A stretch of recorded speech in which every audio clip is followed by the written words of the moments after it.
Everybody, please rise and join me in the invocation. Please bow your heads. Our Heavenly Father, we thank you for, again, this opportunity to come and serve you in this capacity as commissioners. Lord, I ask that you bless each one that's up here in a special way. Lord, I ask that you just grant us wisdom and guidance in all the decisions that we make. Lord, I ask for those that we ask for our neighbors in Japan, God, who have come under this terrible thing in their country, Lord, that you just be with them and comfort them in a special way. Lord, I ask that you also be with our military, Father, as they fight all over the globe. Lord, that you just keep them and comfort them in safety, a hedge of safety around them, Lord. Lord, I just ask that you do all these things in your holy name. Amen. Amen. Join me in the pledge. Pledge allegiance to the flag of the United States of America and to the republic for which it stands, one nation, under God, indivisible, with liberty and justice for all.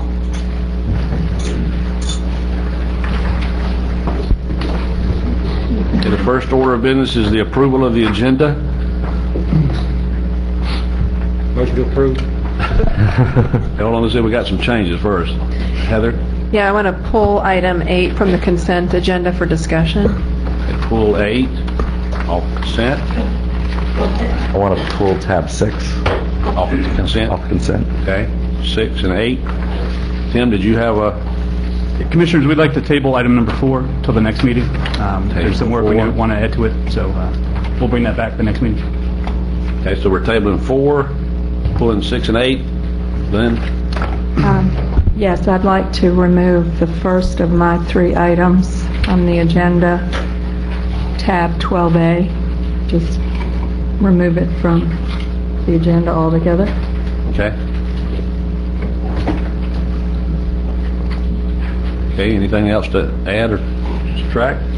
Now, I'd like to make a couple brief announcements at the beginning, and then I have half a dozen discussion items. Did you want me to name those? Or? So announcements during awards and presentation, or? Please. Okay. And then you want to do something at the end under discussion? Yeah. That's fine. We'll just hear them and have to list them. Okay. Any more discussion? Any changes? Motion by Mr. Merritt to approve. Second. Second by Mr. Brock. Any more discussion? All for the motion? Aye. Opposed? Motion carries. Okay, we'll move into the public hearing. Thank you, Commissioners. Public hearing tonight is on the Voluntary Separation Incentive Program. If you remember at the last board meeting, we brought a draft ordinance for your review.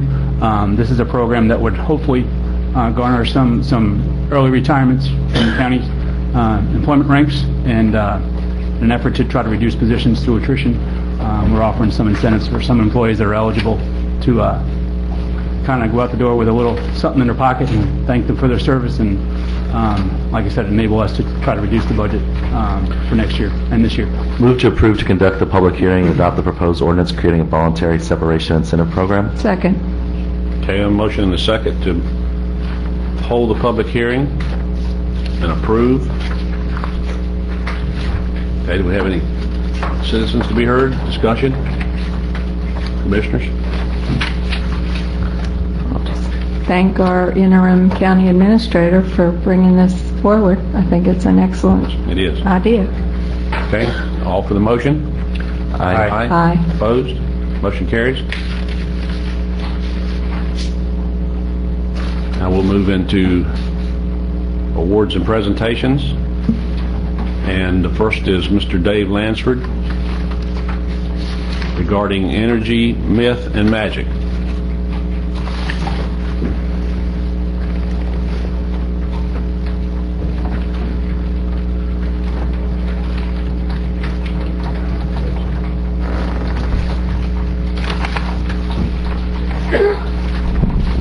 Good evening, Commissioners.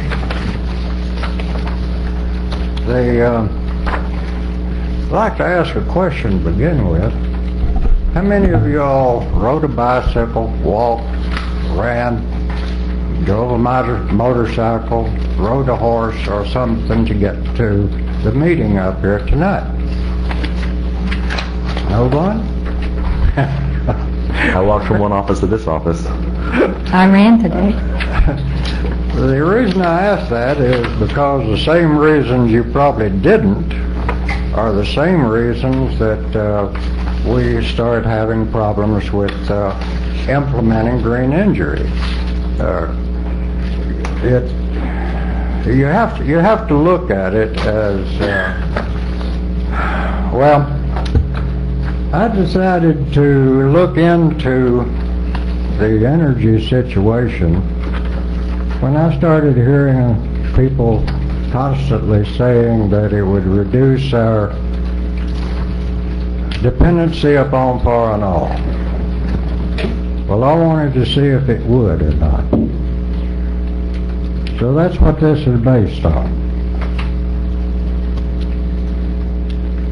There we go. Let's go through the oil-based economy real rapidly like. It's going to be with us for a long time. As you can see, it's used in the chemical, pharmacy, textile, plastic, and primarily in the agricultural. Now, you do away with our oil-based economy and you're going to really see some food prices go up. Besides that, I don't think I'd like to be out there on my tractor if it's electric power. Extension cord would be an awful long to get out to some of my fields. So anyway, let's go on to the cons. There are some problems with it. And if you don't have proper oversight, we get the same situation we had down in the Gulf of Mexico. That was, what I understand, was created by a waiver to install a faulty blow-off preventer. I think that's really bordering on criminal negligence, but that's my opinion.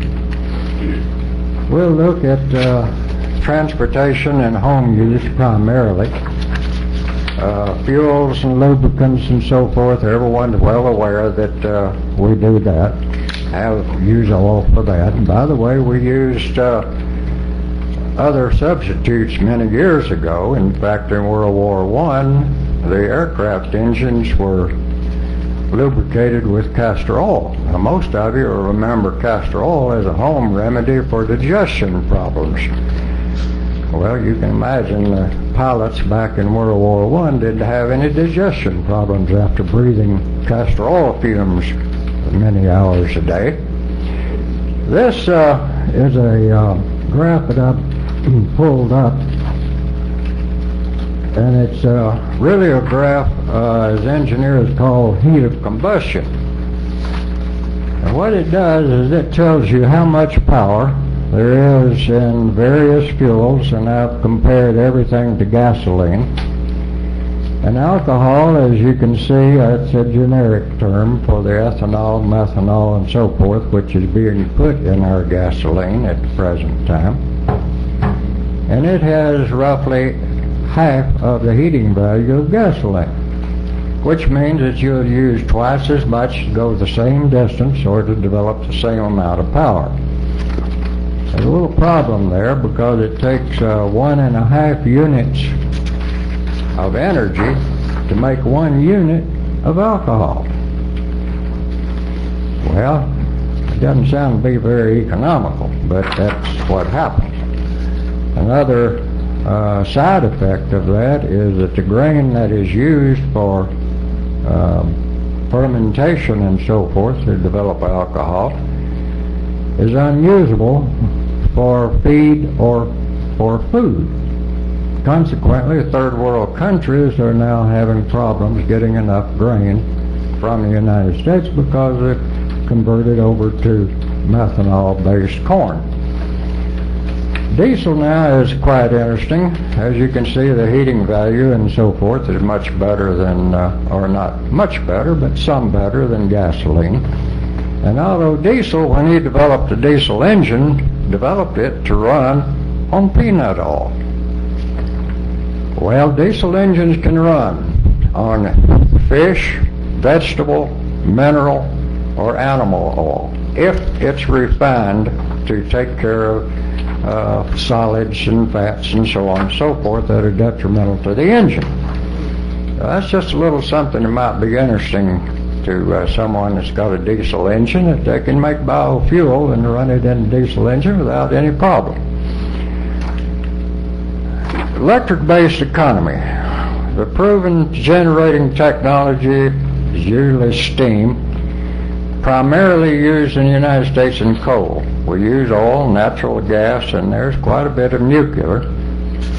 Hydroelectric up in TVA country is quite prominent. And there is some gas turbine and diesel. And nuclear is another thing that's quite interesting. The use of thorium was once considered to be something that could be used for nuclear power, and besides that, it doesn't. You can't make weapon grade out of it, and that's being revised, I understand. Merging generating technologies: solar, geothermal, wind-driven, tide-driven, and fuel cells. Wind-driven. The residential seems to be economically viable. You can get a 5 to 15 kW output. It requires, however, 1 acre of land. That's to guy wire the tower to sustain our 120 mile an hour plus winds that we have down in this area. It costs roughly 15 kW costs roughly $22,000, and it's guaranteed for about 20 years. The commercial now is a much larger and requires a 35 mile an hour wind, and TVA has done considerable work with wind-driven generators up in the Appalachian Mountains, and have found them to be unreliable and not cost-effective. Excuse me. Geothermal. That was an exercise that was done earlier and has fallen by the wayside. It was quite considerable in expense. However, home heating and cooling can use geothermal. And it is.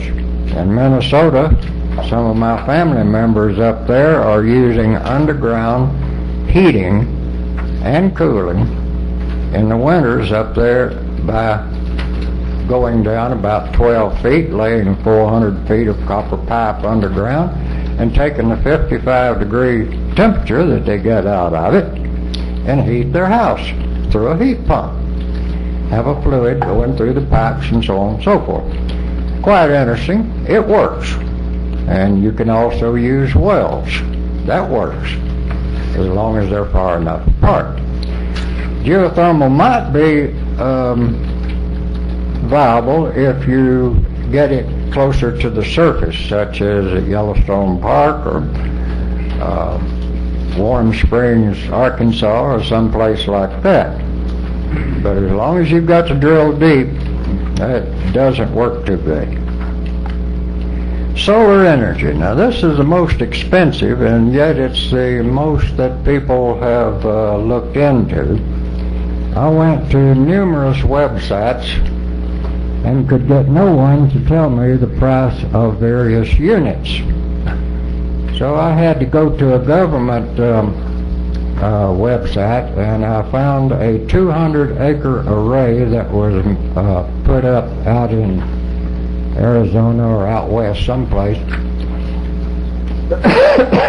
that was capable of powering 6,000 homes. So if you work out the mathematics on that, that's about 1,452 square feet per home.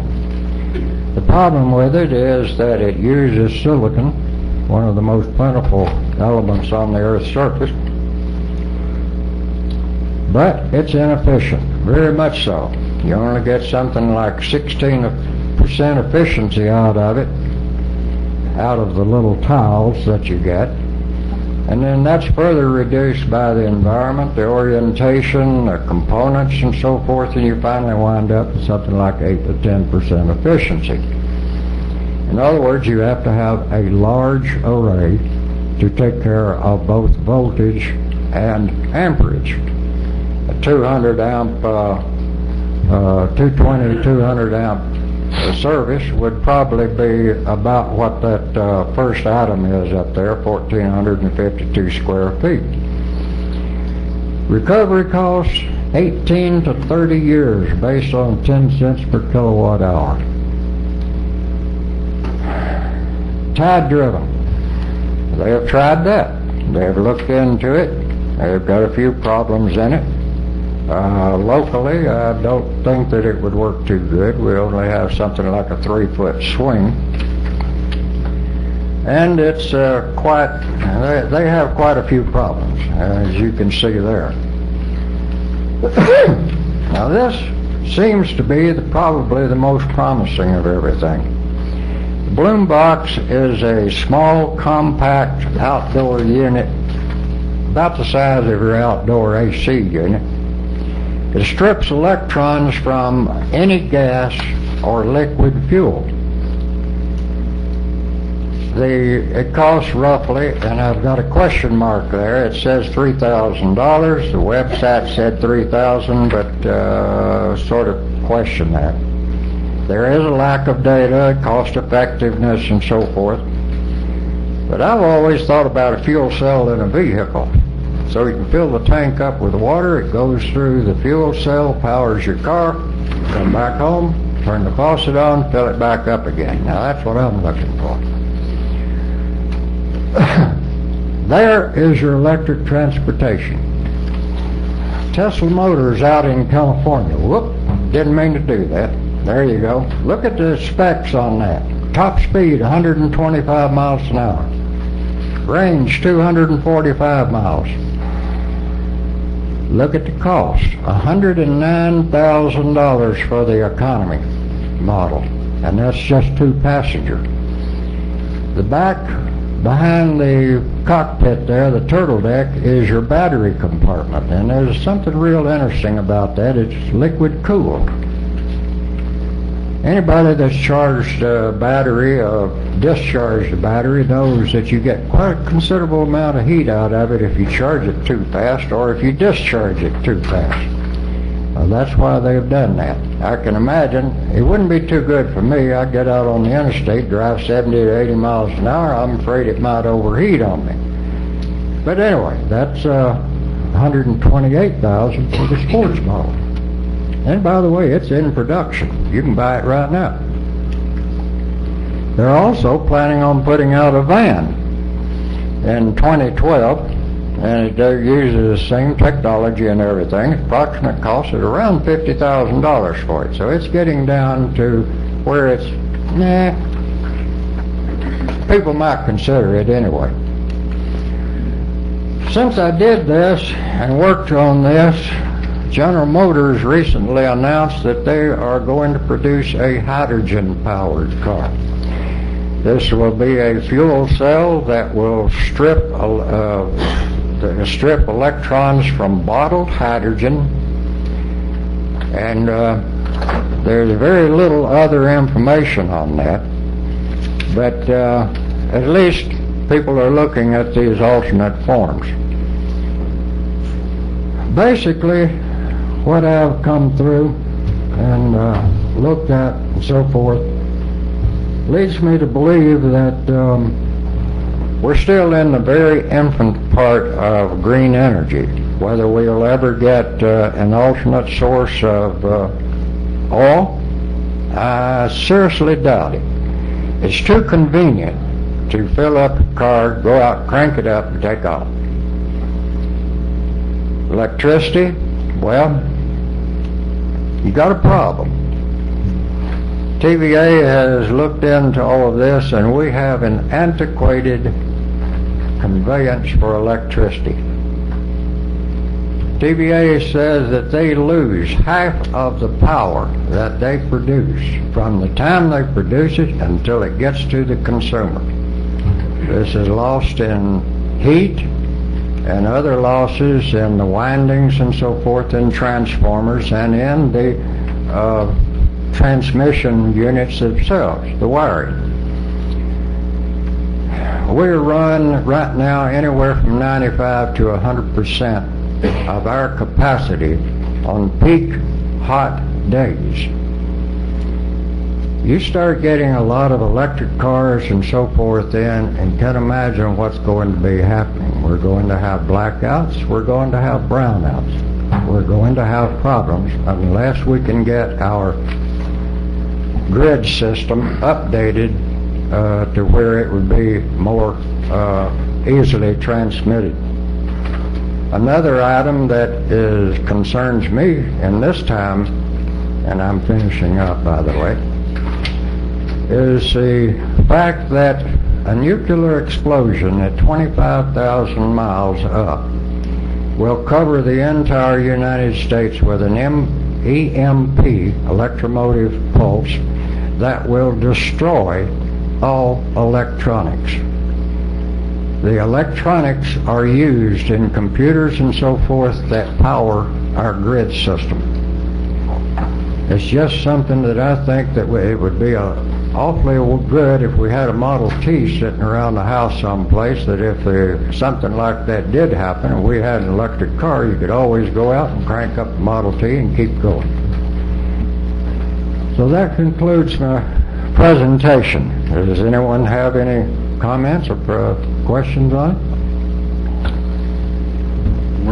I think you can eliminate the alcohol. It's those companies are going bankrupt right now. Good. I'd like to see my gas back up to where I can get mileage out of it like I used to. Thank you, gentlemen. Okay? Ms. Arch? Yes, I wanted to make a quick comment. I appreciate the research you've done. It's a really interesting time in the energy field. There are lots of changes, and I certainly agree it's going to be a while till we are able to wean ourselves off an oil-based economy. This county in particular is very dependent on oil with our commuting to and from Tallahassee. We're also way behind a lot of other counties, and I wanted to bring your attention, everybody on the board. NACO just released 11 videos. They're 3 to 5 minutes each. 11 counties that got energy efficiency and conservation block grant funding, and in these videos they tell you what they've done with the funding, and I'm going to read you just one. They're all very different projects, but this is a county in Washington, and they're all across the country, but they use their funding to establish solar-powered electric vehicle charging stations. They put up 17 of them, and that gets rid of your concerns about the grid, because they're using solar power to recharge these electric vehicles and envision it being part of a whole regional network. They also made energy efficiency upgrades to 20 of their facilities, and when they were only 75% done, they saw a 10% reduction in energy. They did some of the things we've talked about, like low-interest loans for citizens to do energy upgrades and weatherizations. They replaced streetlights with LED. They put solar panels on the county administration building and so forth. That's just what one county did. But I thought the solar-powered vehicle charging stations was pretty cool. And they aren't the most exciting videos, but you might want to watch them and see what some of the other counties are doing, because we have a lot of catching up to do. And one other thing that I got real excited about, I heard on NPR, I think, there's an MIT professor who just has developed a really inexpensive, I think it's a catalytic converter that changes water to hydrogen. And he thinks it'll be available for the whole market, so that every person can have one of these in their car to convert water into hydrogen, store it in like a propane tank, fuel their vehicles, and produce other energy in the house. So, I mean, that would be such a game changer when you aren't having to deal with gasoline being distributed. Each person make their own. I'm looking for it. Okay, well, he says 8 years till it's on the market.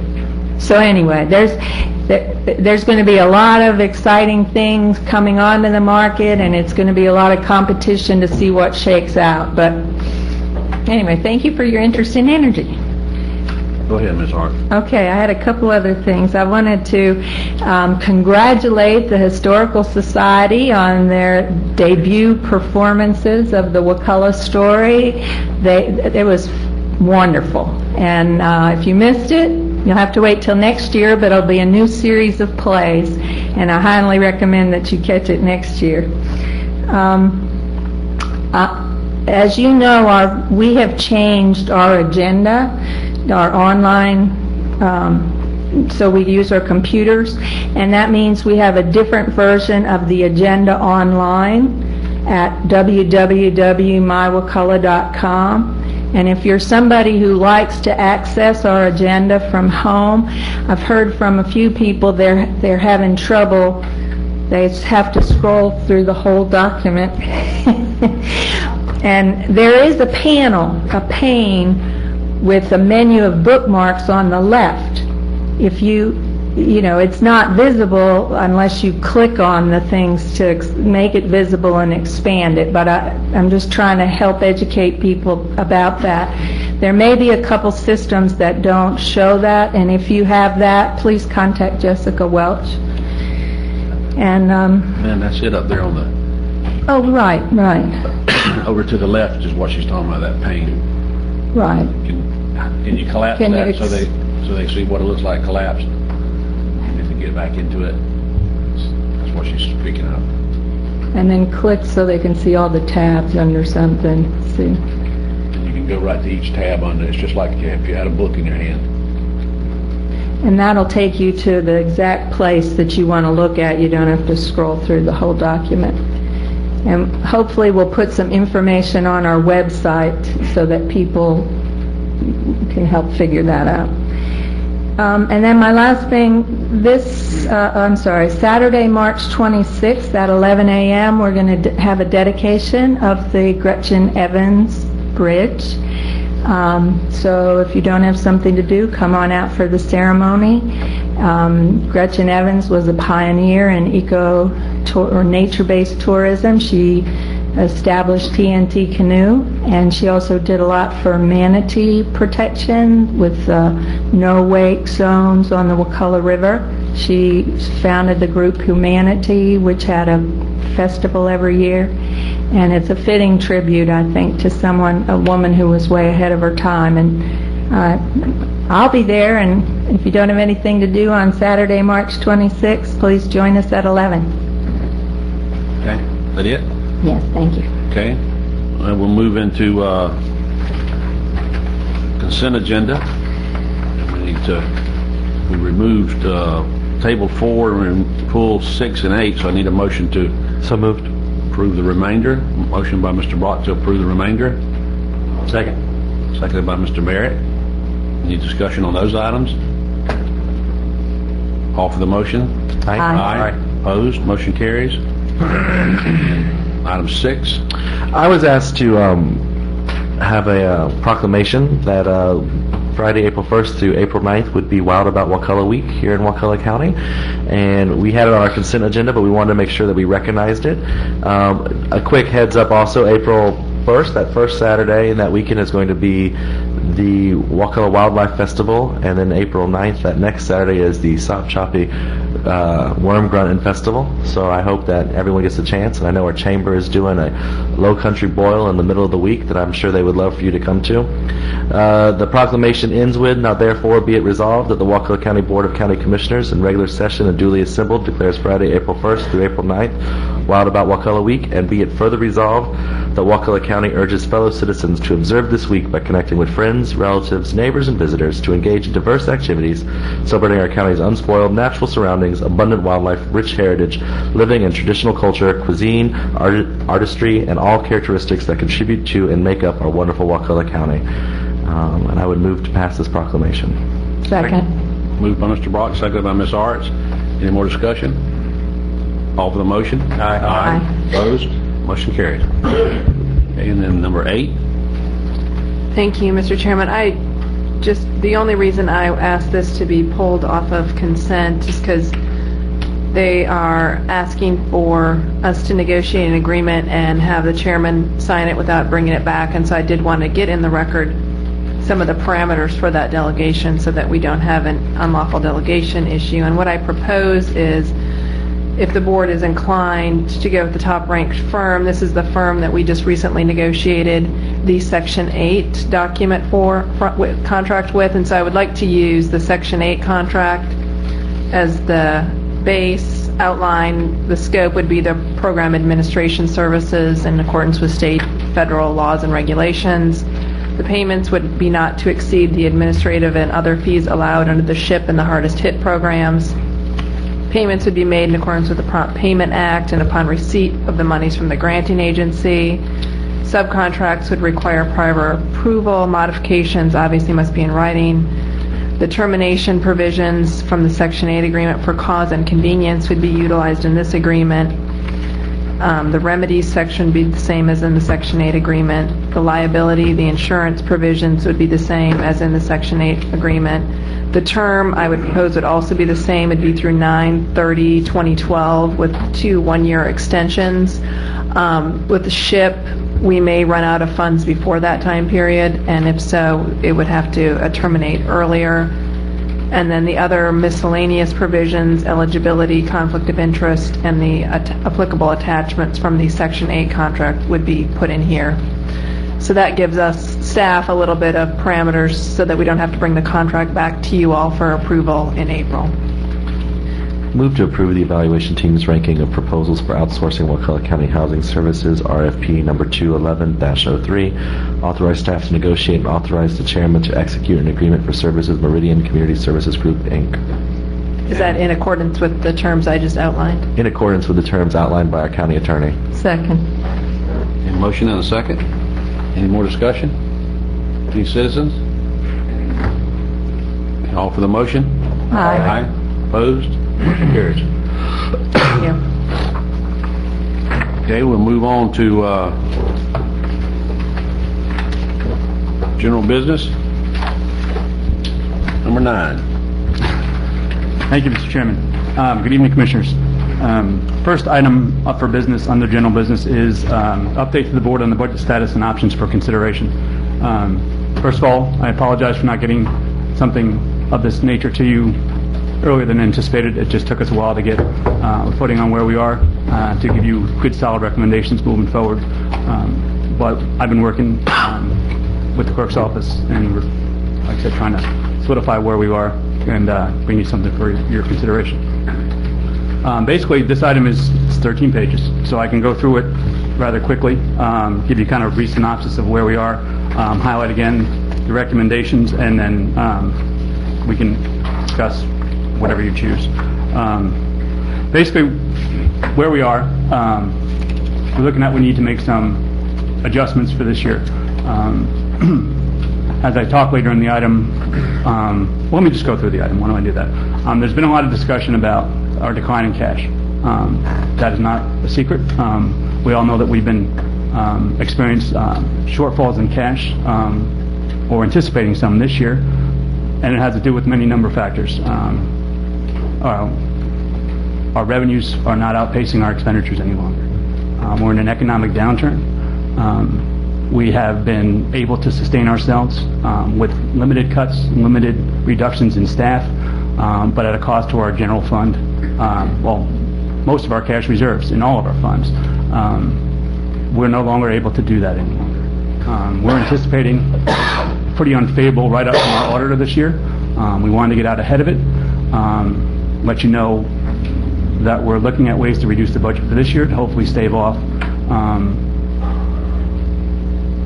an additional audit next year, additional bad audit next year.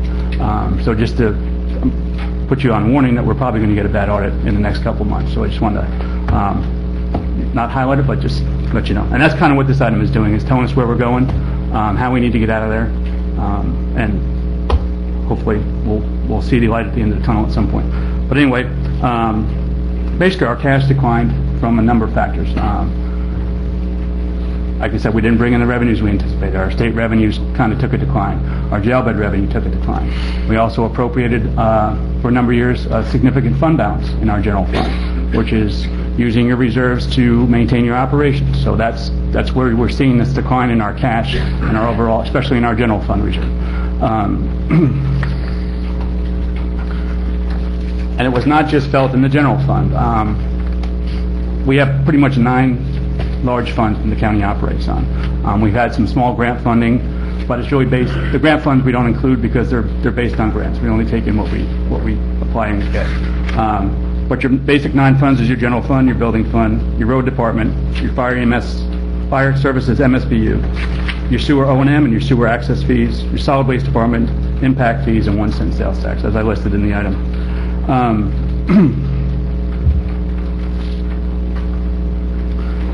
For the last number of years, I mean, every fund has not been sparred a decrease in revenues. And I'll just go through a number of them. The building department, as you know, building sector is pretty much shut down. We're not generating any of the revenues that we used to. We're anticipating a shortfall again this year. Conversely, we've had and maintained, to our credit, a large fund balance in that fund. But every year, annually now, we're starting to go through it because we're not replenishing our expenditures. So we're going to have to look at cutbacks. But that's contributed to our situation. The road department, annually, it's in the hole because as gas prices go up, people spend less gas, and operations cost more. Road grading costs more. There's increases in the operations of the fund that are no longer being able to be sustained by the gas tax that we generate. MSBU, and I noted a bunch of these things at the workshop last week, so I'm hoping none of these are a real surprise to you. And we're also had some recommendations there that we're going to bring back to you.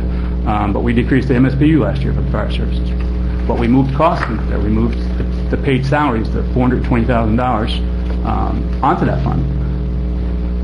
So as we are speaking now, we're going to start spending some of that cash now that we had built up, that we were able to save. We're going to start dipping into that as we spend more than we actually take in. So, in your sewer fund, again, decline in the building sector, there's no access fees being generated. Yet we still have a sewer loan that we're still paying off. So that's almost a $500,000 a year hit against an access fee that you're not generating any income. Your operating O&M, we're slowly pulling ourselves out of the decline there. We've increased our rates. We'll increase them again next year, and they're starting to bring us back to where we're making it pay for itself. But we were for many years, we didn't raise the rates at all. We were at $15 a household, but operations, increased. Solid waste, same thing. We've got high tipping fees. We don't get people taking trash to the landfill. But like I said at the workshop, we're hoping that the assessment will take care of that place if it's take care of that situation if it's imposed. Impact fees. We have impact fees, but when you spend them, for the last 3 years we've been, either it was a moratorium or we've repealed the impact fees. But on top of it, there's been no bill, so we weren't generating any anyway. But we bought a community center with portion of our impact fees, which was a $300,000 cash out the door that wasn't regenerated. So these are all things that kind of contribute to that. When you talk about the community center, again, we spent 1.4 total on it. That's just strictly cash. There was no loan. It was cash for a county that only generates $11 million in ad valorem. That's a big hit. So on top of that, the 1 cent sales tax has seen a decline over the last few years. I mean, we were generating about $2 million. Now we budget about $1.7 million. So, like I said, we've got declining revenues and a bunch of other funds as well. And if the item goes on to continue with, the issues we've had, like I said, we mentioned the general fund, appropriating fund balance, decreases in revenues. Then it talks about the audit. We're anticipating a bad audit this year. We're trying to stave off a bad one for next year. I think if we show positive signs of trying to right the ship, the audit will look favorably on us. And like I said, see, we're trying to go in the right direction.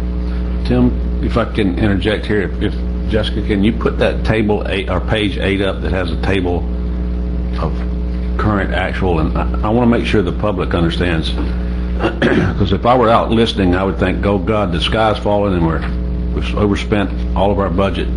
It's not the case. Tim, can you just walk us through that and show us Sure. What we track where we're supposed to be spending wise, and then try to explain this this relationship of this cash forward.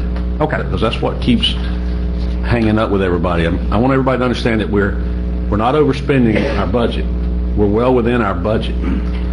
The problem is that we don't have these huge amounts of cash forward like we used to have in the good days. And that's what we're trying to build back up again. And the way to do that is to cut some of this spending we're doing now to be able to accumulate some cash. But I want to make sure the public understands that we're really in line with our numbers as they are now. Sure, Commissioner. And thank you, because I probably was making it more gloomy than it needed to be. But if you look at page 5 and then 6, you'll see where we are with our current revenues. Right now, we're at about 62%. At the 5th month of the year, which is what this is based on, we should be at 41. But you need to keep in mind that, we get our influx of ad valorem at the beginning of the fiscal year. So we got most of that in November, and that's not going to be sustainable for the rest of the fiscal year. Conversely, we should be at about 41% of our expenditures, which it seems like we're dead on. So we're hitting about 41% when you sum all the departments up, including the constitutionals. We're about 41%. So we're not. So we've collected a little bit more than we should have at this point in time because of early collections on ad valorem. I'm making sure that I'm just reiterating this. Yeah. And our expenditures are about on par where they should be for this time of year. Yes. Okay. Yeah. Keep going. Tim, it's my understanding that most people pay their tax bill in January, February to get the discount. That's why most of our income comes in the first 2 or 3 months. That's Right. my understanding. Correct. So while we're not over budget, we're not under budget substantially. That we anticipate generating enough revenue there'll be leftover revenue at the end of the year, which is where we should be. In years before, you were replenishing revenues with a fire hose. Now you're pretty much replenishing with a garden hose, and that's kind of, if you look at all your cash as one big pool, every 2 weeks we have a huge splash where payroll goes out, and it takes a lot of water out of the pool. But like I said before, when it was getting replenished with the fire hose, now it's a garden hose. So we either need to do one thing: minimize the splashes or get another hose. So that's, at the end of the day, kind of, I know it's a bad analogy, but it's kind of puts it in perspective as to where we're at. So, and at the end of the year, you want your pool to at least have some water left over in it. So you start the new year with some cash, and that's kind of not where we've been the last few years.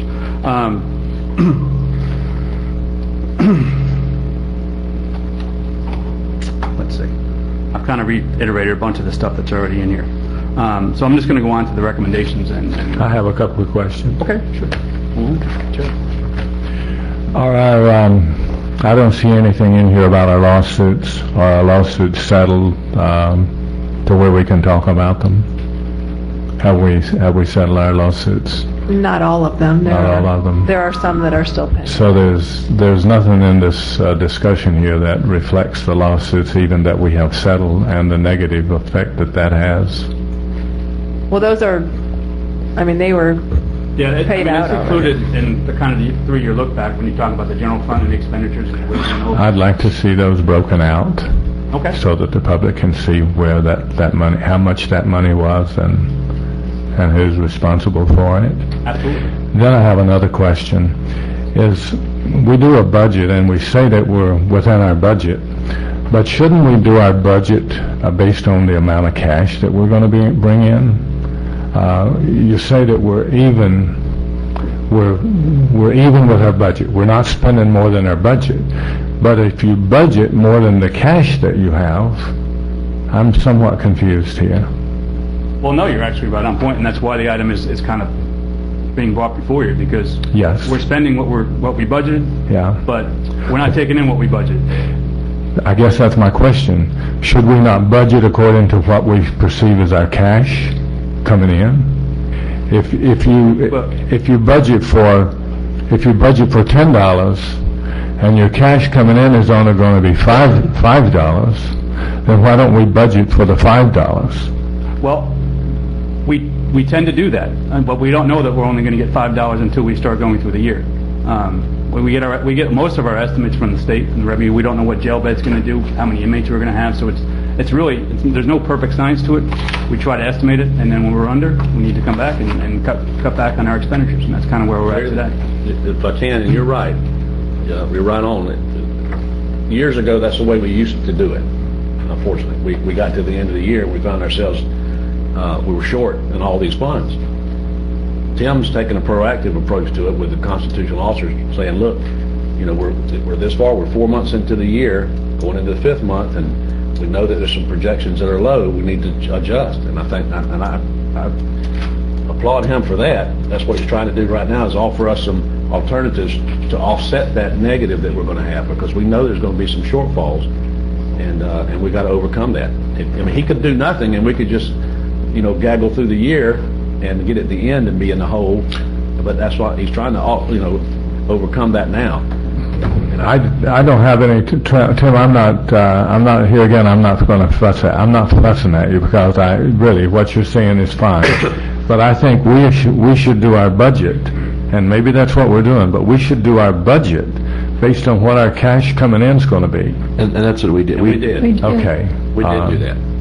But because of the economy, we didn't know gas was going to go to 4 or 5. Well, I do understand that. Sales tax drops off. I mean, everything is hanging on the economy, and we're screwed with the economy, and it. Oh, I understand that. So now we're fixing it. I mean, we could wait. No, This is the proactive time to do it, is now. Well, one thing, Randy, you mentioned that we were not going to micromanage the administrator, and I tend to agree with that.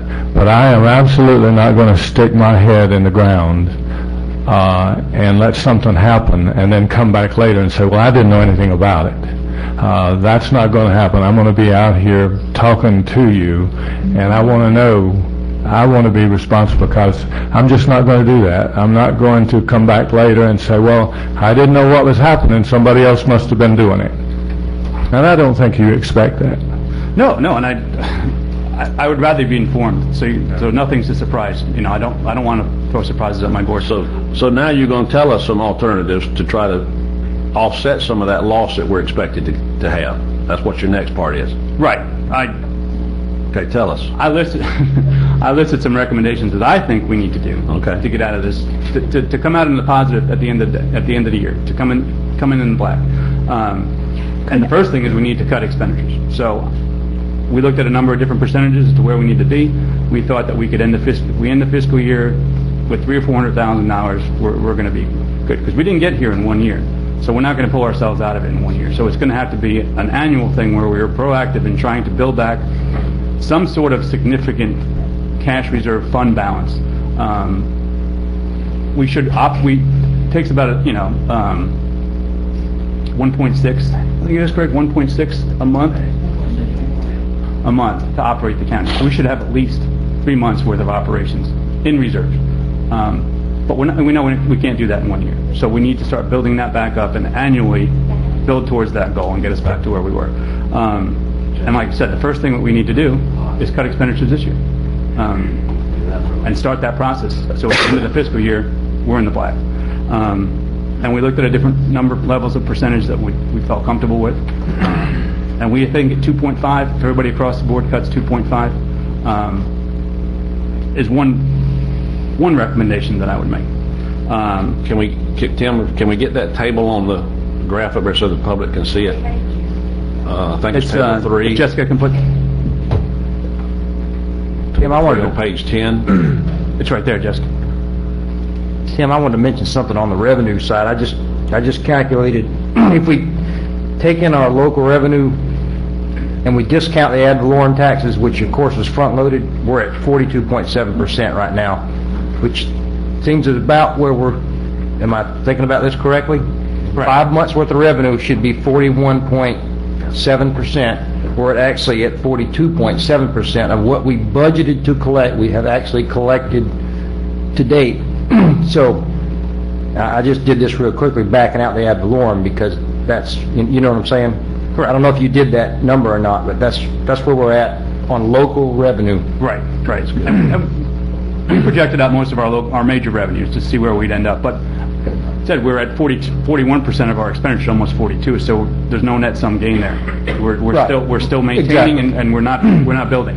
And what I've been telling people is, why is this a crisis? It's not necessarily a crisis, but We need to rebuild our savings account, basically. That's, and in order to rebuild the savings account, we have to either increase revenue, which we can't in the middle of the year unless more prisoners start staying in the jail or people start building again, or we can cut expenses.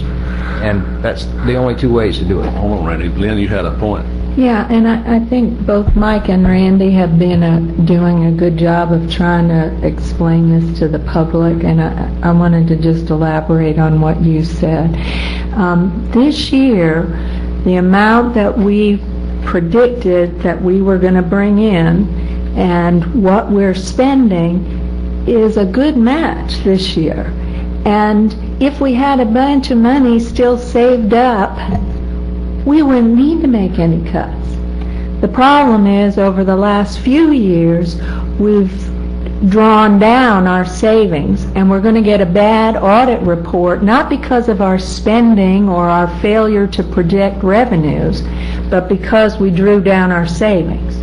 And so this year, we're going to have to cut, again, not because we're doing okay this year, but we've got to make cuts to build up our savings so we won't get in trouble with the auditor. That's kind of the way I see it. And I want to elaborate on that a little bit.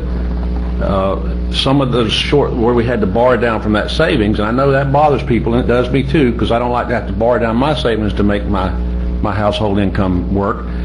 But it was because a lot of those revenues were short in the last 2 or 3 years. Sheriff's jailbed revenue causes unbeknown to him happened because of the way the federal prisoners work. We came up short money. We had 1 cent sales tax money come up short. We had a lot of other things happen to us, state sharing amounts of money that usually comes into us. Those all count against us in the end. So that's why we are where we are. But again, we're not broke. I want to make sure that's understood. We're not broke. In no way. I mean, that's a bad word to use, because we're not broke. If we have no money, how can we not be broke? Jerry, I don't know where you keep getting that. Show me where we don't have any money. He says we have no reserve. Right now, we don't. We don't have any reserve. That's where We have money. You're talking like we're just writing these bad checks. No. Yes, you did. You said we're broke. We're not broke. We have adequate revenue to cover the expenses that we've pledged. There's a difference. I mean, when you make that, I mean, that bothers me, because when you make that comment that we're broke, it makes it sound like the sky is falling, and we're not broke. You know, we said we're going to spend $50. We got $50 coming in. We don't have $100, but we got 50, and we're going to break even. Now, I agree. At the end of the year, we want to have another $50 to carry over next year, and that's what he's working on. Tim and I've been fighting about this, because I'm not, you know, he's been making me see the light of the day here at the end of the tunnel, that we got to do something to build up the revenues, and I agree now. And as painful as it's going to be, the only way to do that is cut spending. So we got to do it, and we're going to talk about that here, hopefully in a lively debate here in a few minutes. But don't say that we're broke. We're not broke. Can I give a quick analogy, since I love doing those so much? This is when I ran the public works years ago. If your profit margin was 0, that's basically where we're at right now. That's our correct. revenues equal our expenditures. Exactly. We're making 0 profit margin. We're trying to, my understanding is to reduce our expenditures so we can at least get a 5 or 10% profit margin that we can then save and rebuild our reserve. That's my analogy. Is we're not going bankrupt, but we're not making any money. I guess in my own system, is that if I don't have money in the bank, I've always considered myself broke. And I'm sorry, Mike, We do have money in the bank. We don't have any extra money in the bank. well, There's a difference, Jerry. I mean, that's what I'm trying to get across to the public. There's a big difference in that. There's adequate funds to pay the bills, and then there's extra money. There's no extra money this year. okay, all right, that's fine with me. I'm not, that's good. Okay. I will say one thing to the people, just so you get a general idea of what it costs to operate a county. You hear all the millions and so forth, but it's my understanding that it costs around $50,000 per 8-hour day to run the county. $50,000 per 8-hour day to run the county. That's a lot of money. If we can, let's let Tim get through these suggestions, and then let's have a discussion about how we want to go down that road. Thank you, Mr. Chairman. I think I left off with strongly recommended we needed to do something. Tim, you left this chart up here, and you suggested, and I wanted the public and you guys to see that equates to a 1%, a 2.5%, and a 3% budget reduction. Whatever we choose to do here, we need to give him some direction, and the other constitutional officers. I'd like for us to do that tonight, if we can. So, anyway, that's what each one of those equates to. Let's let him tell us what those might be, and we can discuss it. Okay. Well, 1% reduction would generate approximately $199,912 in savings. That means we have that much cash at the end of the year. We've had socked that away down here in this rainy day fund. And if all things, yes, and all things remain the same, and we get the revenue. Let me be sure I'm straight on that, too. My understanding, in our budget, we're already budgeting to spend $210,000 of the reserve. So we don't break even until that number goes to 210. Then after that, we start saving money. Is that correct? Yes. All right. Yes, that's important. Thank you. Because that was a carryover from the budget, this budget year. We're using $210,000 out of the reserve to fund this year's government. So in some way, Jerry's correct, and you know what I'm saying. Okay. All right, keep going. Then we looked at 2.5, which would generate about $500,000, and then 3%, which would generate about $600,000. We are recommending at a minimum we do 2.5, and we ask that translate down throughout all levels of government and through all funds. So we're looking at cutting 2.5% from the sewer fund, from any fund that generates revenue, sales and the 1-cent sales tax. We're talking about eliminating all of those projects except for one. Our solid waste operations, the sewer fund, all those. I should note that ESG is willing to participate in that. They cut their budget this year, going into the fiscal year, by $150,000, and they're willing to help us get through the rough time with another reduction. And Heather, if we do the furloughs, she made an Yes. offer today as well. I was going to get there at the furlough portion. And like I said, I noted in the agenda item, even all our contributions to other agencies, that should all trickle down through the whole organization in order to cut back the budget. And that includes, Senior Center, Tallahassee Memorial Trauma Center, the We Care, even the Health Department. We should, I think, just spread it out through all. Commissioner? Cam, quick question for you.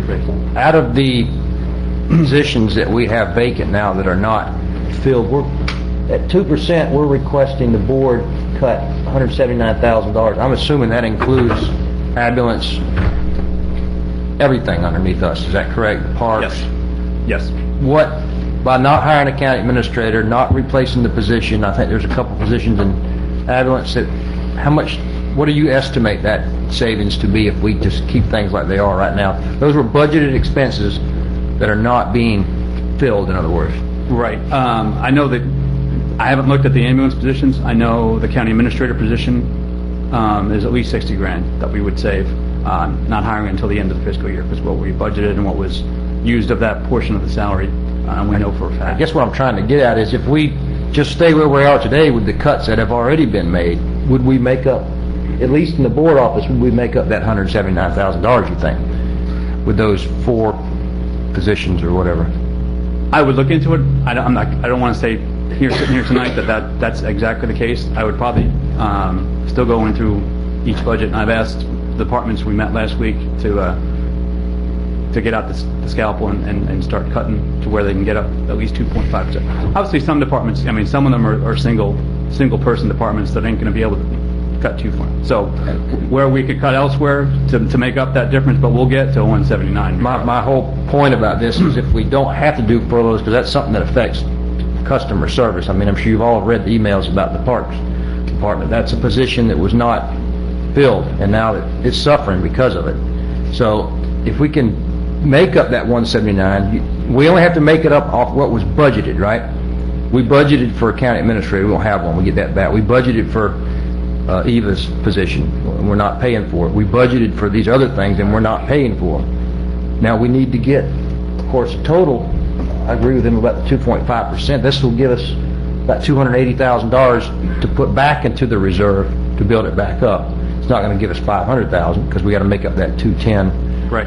But I'd be interested to know what we have cut already, if we can avoid furloughs if possible. We got to do it. We got to do it. In what you said, you add the fire chief into that mix. You know, I don't know if that position's been rehired. has it been filled yet? No, not yet, but again, that's in your fire MSBU now, so that's not going to really help your, this is looking at the general fund Okay. right here, so. All right. But Commissioner, I understand what you're saying, and we can definitely look at what we got in salary savings to see if we can get there, but I'd still probably, I don't want us to lose the big picture here, guys. I mean, you're talking about us. We're responsible for that whole budget. Yes, I understand. Okay? We're going to have to make the hard decision about looking across the board to everybody and say, all right, tonight we're going to agree on, we're going to say to all the constitutionals, we want a 1%, we want a 2.5%, or we want a 3%. Which do we want? Now, I'm just, before we get through here tonight, I'm not going to be for us trying to balance the budget on the administration. I totally agree with you, but we've got a lead. But, We can't ask them to. okay, we're leading. We've been cutting. Okay. Okay, Now, how many more budget meetings do we have? Three. but you can always add more. Yeah. I had someone, a good friend of mine, give me some good advice. And she mentioned that it would be best if I were to ask the constitutional people to do the best they can and maybe come back. I'm not going to tell them that they've got to do this or that, 1, 2, 5, 10, or whatever. My request tonight is I ask you to see what you have and then come back. Are you talking about next year's budget, though? Because I'm at the talking budget about- workshop... I'm not going to, no. We've got 3 more workshops on this budget. We're talking Well, about, that's next next year. year. We're talking about this year we're in right now, Jared, what we're talking about cutting right now. Right. We talked about a 5% reduction next year, but now we're looking at a 2.5 or a 1 or a 3% reduction this year. Right now. We're asking them right now to give us 1, 2, 3, or 5, whatever. I'm going to ask them to come back at the next meeting and tell me what they can do myself. That's mine. Okay. A couple of quick points. One, when I was speaking with Tim earlier, the main goal of all of this for our constitutionals is that if they can come back and have this much money left at the end of the year. Donnie's already indicated that he has more than we're asking to return to us. I know Cheryl's had money to give back to us in the past. I should probably be using her titles. I apologize. But so as long as that's going to happen, and that's what we're trying to figure out. And then you also get a situation, because the conversation I had was about our supervisor of elections, Wells, was, I don't know, because his main expenses at the start of this fiscal year, when he had that election, and I'm not sure, and it's just trying to figure things out, and I guess echoing what Jerry just said, if there's possible, let us know. If not, let us figure out, because we're going to have to find that money to do this somewhere else, either from us, or if our tax collector happens to have $50,000 spare dollars around. I kind of agree to a hybrid. I think we need to ask the constitutionals to shoot for 2.5. You know, again, in private business, this would be going back and finding margin mid-year. You know's there. I mean, if these guys know, or they don't know, but they predict that they're going to have money left over, or they predict they're going to have savings, let's ask them to shoot for a 2.5%. I don't know if we could mandate that they have to do that. They got to approve budget. We can do that, but it's, and some of them... Let's ask first, though, is what I'm saying. I've asked, and I've heard the same stories that Alan's suggesting from the guys, and talked to Donnie today, Donnie Crum from the Sheriff's Department, talked to Donnie Sparkman, talked to Buddy. I haven't talked to the tax collector yet, but the bottom line is I'm not going to direct our people to do it. If I said this the other day, it's got to be fair, and if we're all gonna go back and try to find 2.5%, then let's all go back and try to find 2.5%. That's all I'm saying. I agree with you, Mike. I don't think it's fair. Well, I don't think they're saying that we're not being fair. We're just asking. We're just asking if they will. I don't want to go to Ms. Ola, especially. I've seen her in budget meetings, and I don't want to cross Ms. Ola.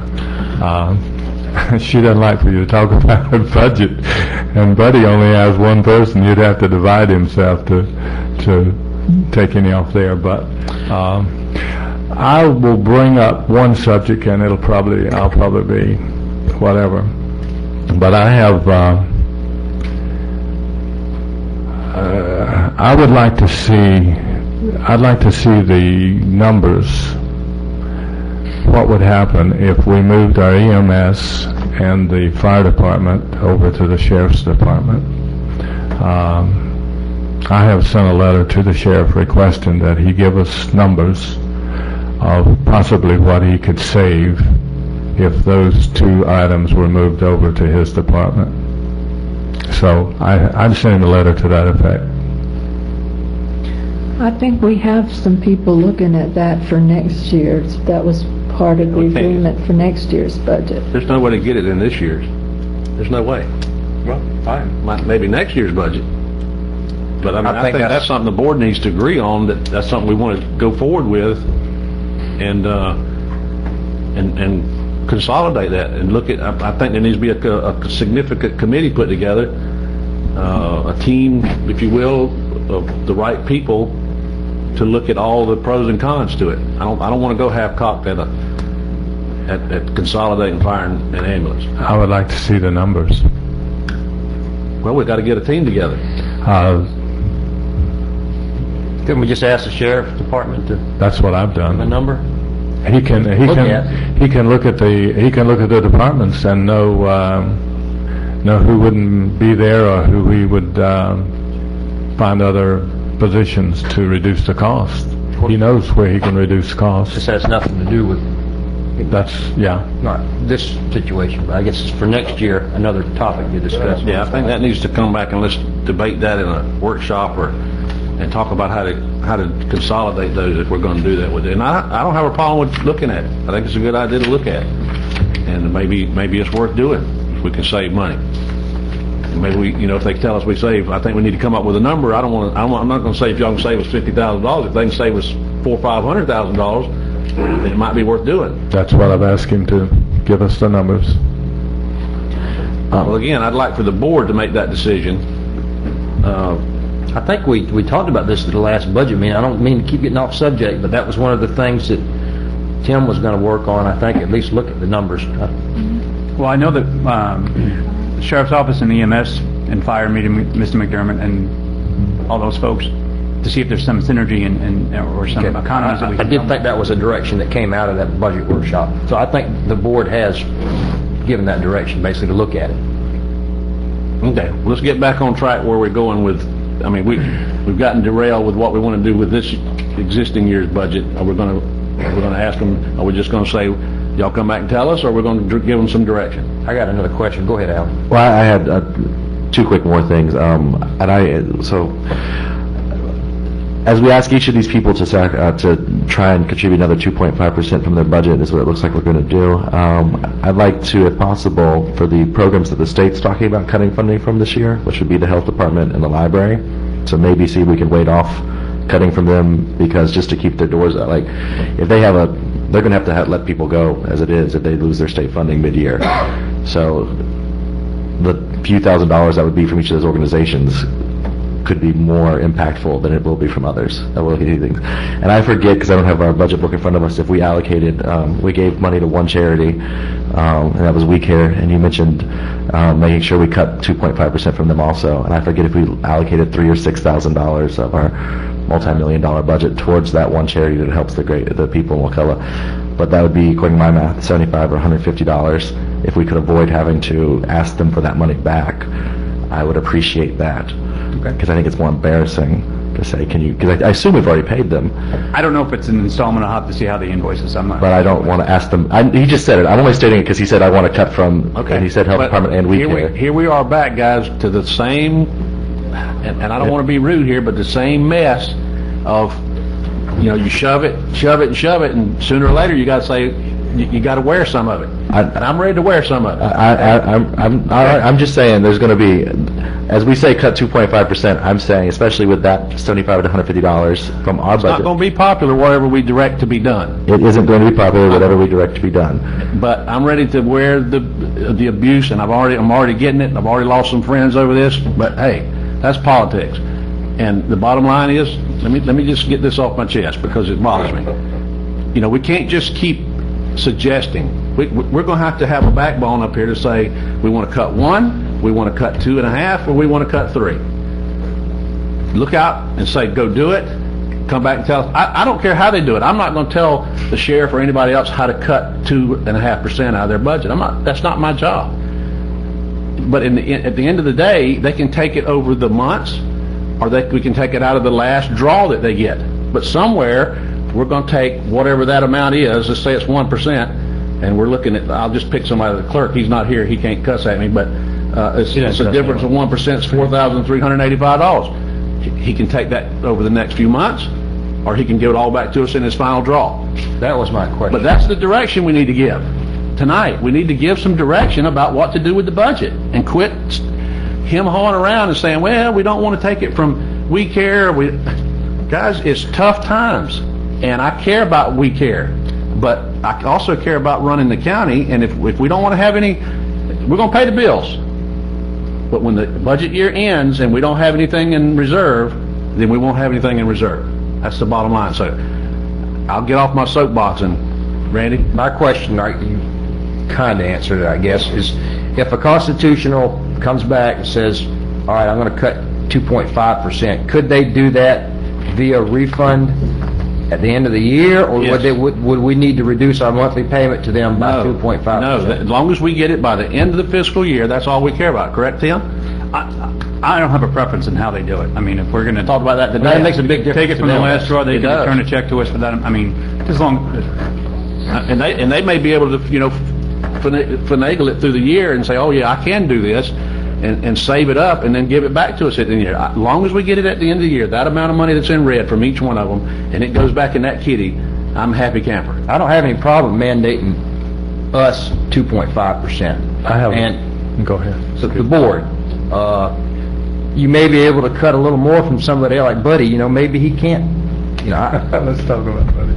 but 2% to him is a lot different than 2% to the sheriff's department. Those are two totally different figures. We're looking for a dollar figure, in my mind.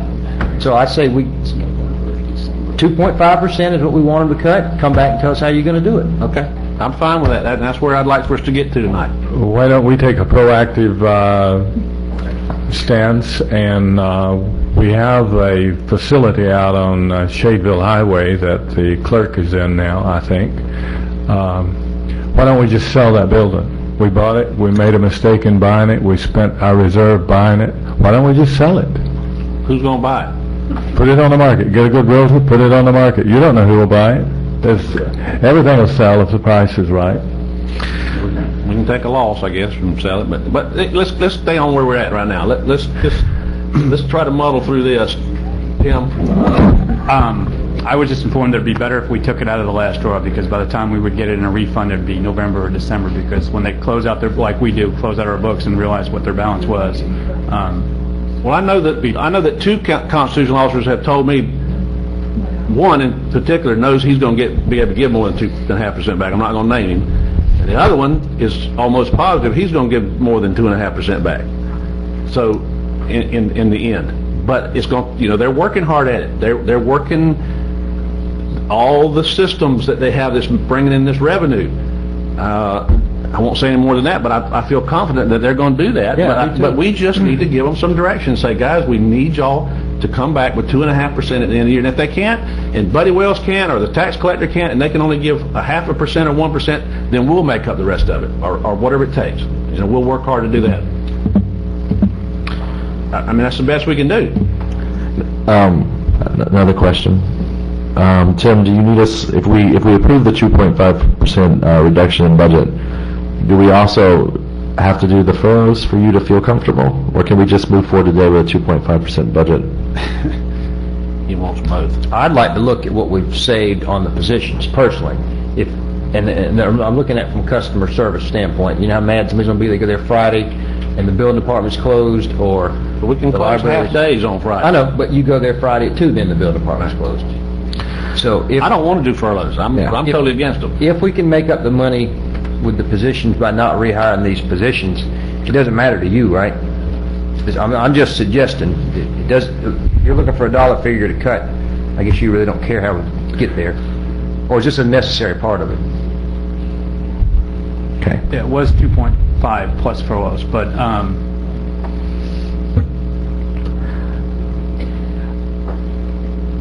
I will stick to my original recommendation. I think we need to do both. But I'll be happy with the 2.5. I'd be comfortable if we could do that. And then hopefully, like Commissioner said, reduce through. Well, I mean, if that's what you think we got to do, then that's what I mean. I'll make a motion to approve a 2.5% reduction in budget. Second. Motion to approve a 2.5% budget reduction through the fiscal year. To the fiscal year. Okay, and a second by Ms. Arts. And if we need to look at this again in a couple months, we can bring up the furloughs or something at that point, but at this time, I think...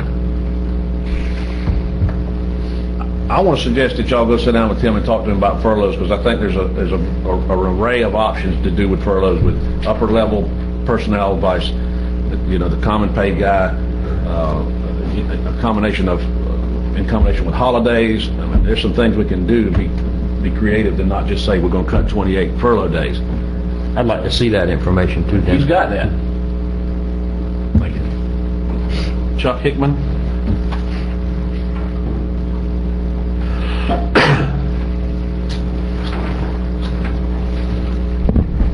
Charles Hickman, 528 Hickorywood Drive. This has been a very interesting discussion, and as I was sitting there listening, I heard someone say something to the effect that we have single-function people, and they're sitting in an office someplace. And this goes along with some of the suggestions that Lynn has made with respect to reducing costs. And I know Cheryl Ola, what was it, 2 years ago, they combined the tax office and the license bureau, and I believe they saved some money. As I go around the county, and I've been in a lot of different offices over the last 6-8 months, I see big offices, one person, big desk, and I say to myself, you know, when I first started as a professional, I worked out of a wastebasket and moved from one empty desk to the other. Whoever wasn't there, that's where I moved to work. And I'm saying to myself, why do we have to have one person to a great big office when we could put two people, especially if they are not performing the same function and they're not working with sensitive information like the finance department or the human resource department. I think a study is necessary somehow, and it doesn't have to be fancy. I think our county administrator and their staff could possibly do it.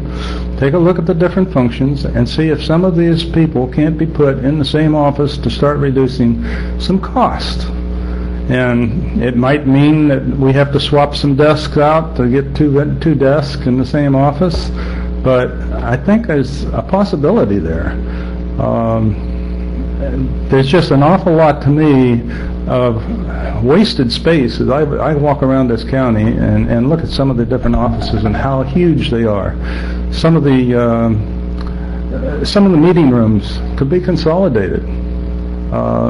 Not to take anything away from the county commissioners, but there's a little office back there that they use for individual conferences. What's wrong with the conference in your own office?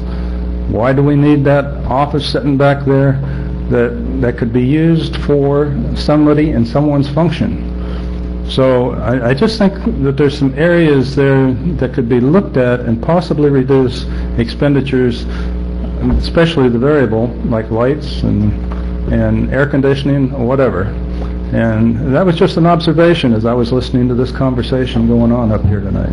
Thank you. Okay, Howard, Counselor.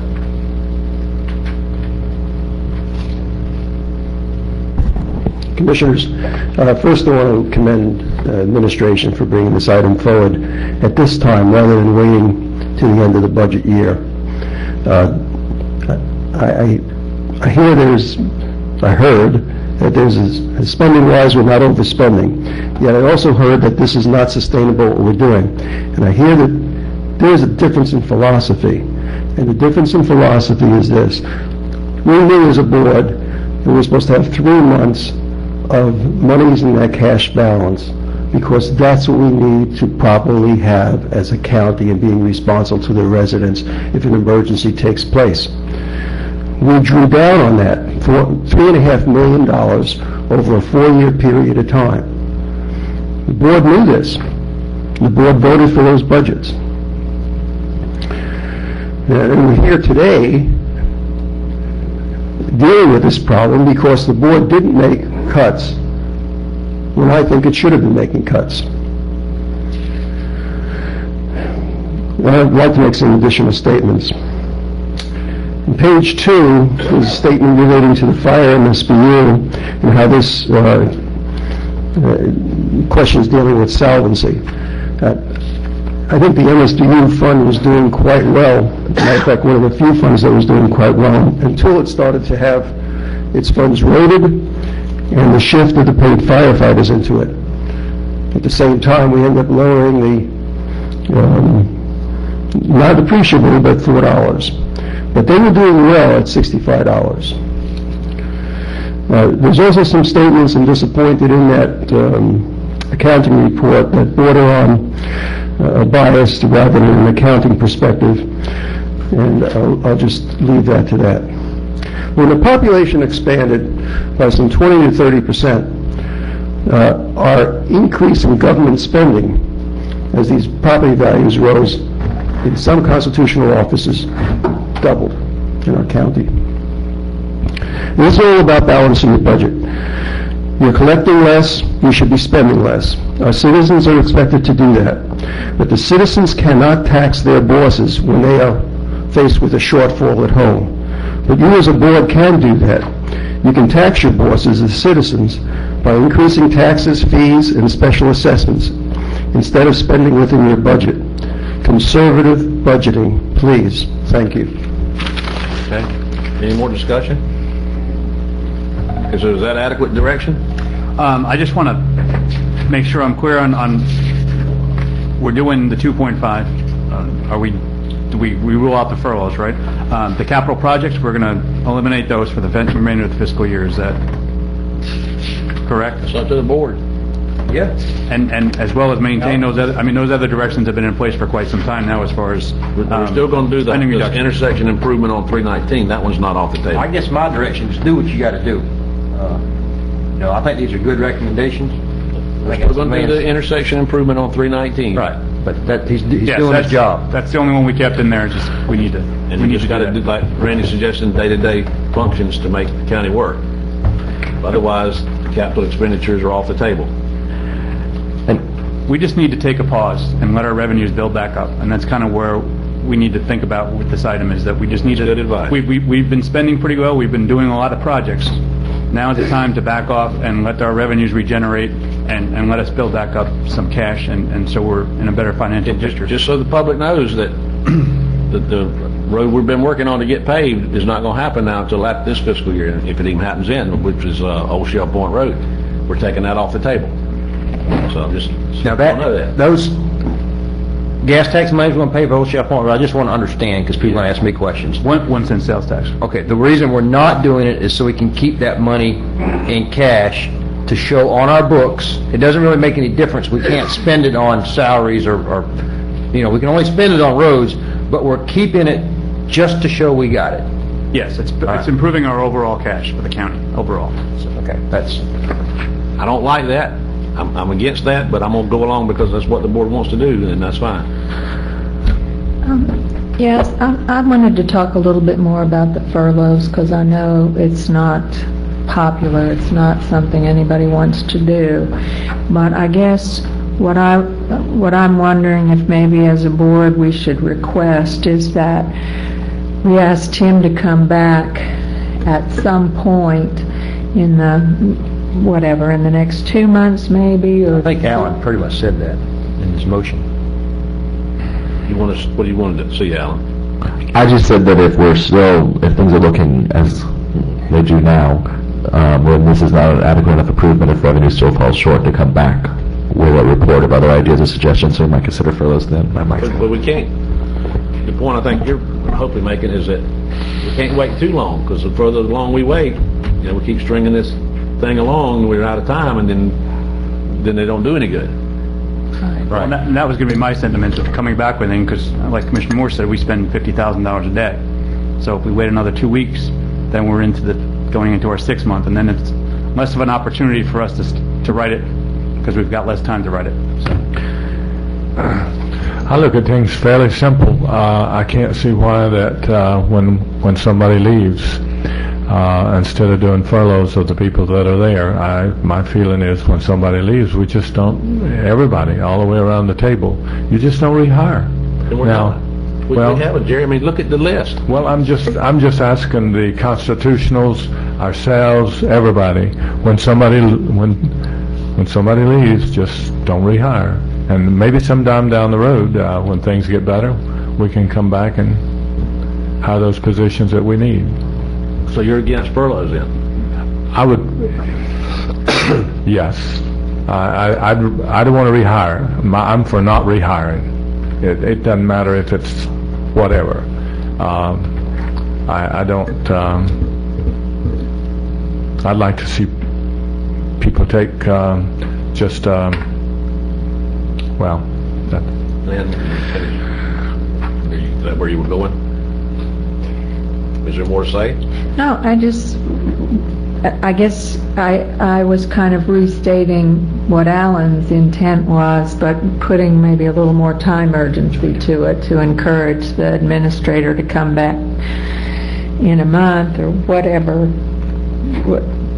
to whatever you think is the outside date, where if we've got to do furloughs to reach whatever level we need to be at, that you come to us at that point. Tim, one more, just briefly, we see the money we got to make up on the board budget. Is it important to you that we do not only make up that money, which I think we have done really with not rehiring people, and the furloughs in order to get us out of this hole? Is that what you're saying, or is that the furloughs one component of the cost savings from the board? That's my question. Just based on not knowing what intangibles lay ahead of us for the next 6 months, I would be more comfortable with some level of furloughs, just because you don't know what's we don't know what's ahead of us for 6 months. I mean, he's looking to build a cash reserve, and that's a good thing, and I appreciate him doing that. That's what he's trying to do. Well, it's Alan's motion. If he doesn't, I mean, we can bring another one up if he doesn't want to modify it. Or well, we got a motion on the floor now to do the 2.5%. We can still talk about the furloughs in a separate motion. Right, that's what I meant. Okay, so let's get this one off the floor. All in favor of the motion? Aye. Aye. Opposed? Aye. Okay, motion carries. Okay, entertain a motion now concerning the furloughs. How do you want to do that, Mr. Brock, or Mr. I Mayor? don't think Alan does. I'm going to defer to Lynn. I mean, if you want to put some matter of urgency to it, that's probably good. Don't leave it alone. Well, since you've done a little more of the research about the He can't make variations, I know he can't make a motion with the chair as chair, but the 5 furlough days, were you envisioning that to be 5 full days as opposed to Around some? holidays. Tim and I talked, probably the best proposal of all of them is 14 furlough days. 14 furlough days on Fridays, and that saves us, what was it? Was it 60 or 80,000? If there's a good one, I don't like any of it because it equates to a pay cut, and I don't want to do it, period. But if that's what the will of the board is, then I'm going to go along with it. I'll make a motion that we adopt the administrator's recommendation of 5 furlough days. I'll just get it out of the way. So How much does 5 give us? that's what he recommended. 40,000. Okay, so we have a motion to And we do could- 5 furlough days. And we could cater those around, like I said, usually depending on where it falls. If it's a Friday before the Memorial Day, that's usually a slow day at the office, and hopefully it would go So unnoticed. here's what I'd like to see. I don't know Let's if get a it's second. We got a motion. Second for discussion. if it's even possible, but a lot of time married couples maybe work for the county and their spouse takes off vacation. I don't know if there's a flexibility there for them to take time to coincide with their spouse taking off or their kids. You know what I'm saying? Does it have to be this particular day, or can they pick and choose? As long as they do the 5 days, can they decide when it fits best with their schedule? If there's a circumstance, sure. I mean, we could definitely, there's not that many, this is excluding fire and EMS. Right. So it's basically just the board departments, unless any of the constitutionals want to participate, but it's really just, you're looking at the board departments, so. But yeah, if there's, we'll probably make them on those holidays, so we're all closed on the same day, say, for the one-person departments, so they don't have different furlough days that are not coinciding with everybody else, but if there's somebody within the department we can work around, sure. I mean, I don't see that being a problem at all. Now, does that 40,000 just in administration that we save, or is that? Let's look at, we save $7,865 just in administration if we take a furlough day, so that's just looking at us. But the 40 you just talked about was the countywide? That was 5 days at 7,000. Just us. No property appraiser, no tax collector. Just county administration. That's But the, that's 7,000, Not sheriff's department. yeah. that is the Parks Department though, and the library. Where did I hear the number? Under the board's control. That's right. Where did I hear the number 40,000? It's there, it's the 5 furlough days. It's 329. Now, I should note that we're going to do the furlough days. The county attorney has offered to waive her retainer for, not retainer, what do you call it? Okay, the Retainer for 1 month. 5 That's gonna be days an comes additional- out of the county office. The 5 days, we save 40,000, taking 5 days out of the Yes. county office. Okay.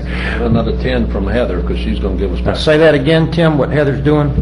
She's going to waive 1 month of her retainer if we're going to be on a furlough for 5 days. So it saves her a lot of work. That's- She don't have to read all her emails. 5 That's days, nice. 5 days. So, I said that I didn't want to see anybody lose their job. This is tough times. We're all lucky to have a job. We're doubly lucky here to have a job. It seems like furlough is a good way. Of course, you still maintain your insurance. Hopefully, we can keep the insurance. yeah, it doesn't affect You have this wonderful insurance. I can't believe how good this insurance is. But I think I would like to see the constitutional people support possibly the furlough. Nobody loses their job. Everybody takes off a half a day and goes see their mother. Whatever. So I think that's a good way to accomplish maybe. Okay. Lynn? Yeah, is there a point at which, let's say when would you envision these starting? If we say we want to do that? Well, like I said, I was going to try to pull them around holidays, because usually Friday before a holiday or Monday after a holiday is pretty slow. I know we've got Easter coming up. We could do one around Easter. We got Memorial Day, 4th of July, Labor Day. Let's just say 1 April around the holidays that you can work So around. we'll just put one in August just to keep it once a month, so the office is not closed Okay, once a month. And the reason I was asking is because as we move forward and track, if we're doing better than we thought we would, then could we back down if we need to 4 or 3 or Pull back. whatever? Okay. Okay. So we have Mr. Brock, you have another comment? Yeah, so I'm not, as I've proven over and over again, I often mess up simple math. I think it's a 2% pay reduction we're talking about for our county administration staff, but they'd be getting off 5 days unpaid. I'd like to see us again delay this, if possible, until we can figure out what we've actually accomplished with budgetary cuts that we proposed today, echoing the comments that were made earlier. I don't think that it's necessary at this time for us to move forward with furloughs. I mean, as we've already stated several times, we're coming in at anticipated revenue. We're at expended. We're just trying to build up our savings in case of an emergency in the future. And I don't know that we need to move towards a furlough at this time after this little reduction that we've just done But we're also trying to avoid a really bad audit report. By having Yeah, because that has other consequences. well, so Tim, when we had spoken earlier, you had mentioned that you want to use, you're not looking at, are you looking to add this 5 days of furlough, the money saved, as part of the 2.5 that we're looking to reduce, or in addition to an additional $40,000 on top of the 2.5? Well, I mean, I know we had talked that if we were going to have to do the furlough, that let that be part of the 179 that we have to come up with as far as our 2.5% cut. But if that's not the will of the board, then we'll figure out another way, and we'll come up with 179. Well, I'd made the motion. I'd rather give him the tool. That way, if he doesn't need to use it, it's there. I'm sure he doesn't want to furlough people. They're certainly going to complain to him about it, certainly. So, and we've got to let the man do, not let him do a job. We're overseeing him, but we got to kind of put a certain amount of trust in it too, that he's. Okay. Can I make one more pitch? Yes, ma'am. Okay. I think Tim did an outstanding job with this report. It was long, but it was very informative. And the only thing I didn't see in there was energy. Cutting energy expenditures. But I want to say this again to all the staff who are looking at furloughs. Turn your air conditioning, keep it off as long into the summer as you can. Keep the temperature as high as you can. Turn it off nights and weekends, and you may save yourself. You may not have to take that 2% pay cut if you can save it in the electric bill. So, anyway. Okay. All for the motion? Aye. Aye. Opposed? Aye. Carries. So, wait a minute, let's revote. All for the motion? Aye. Aye. Opposed? Aye. 4-1. Motion carried. Okay, we'll if you allow me, let's get citizens to be heard out of the way, and then we'll come back to general business. Is that okay? Absolutely. Okay, Howard Kessler?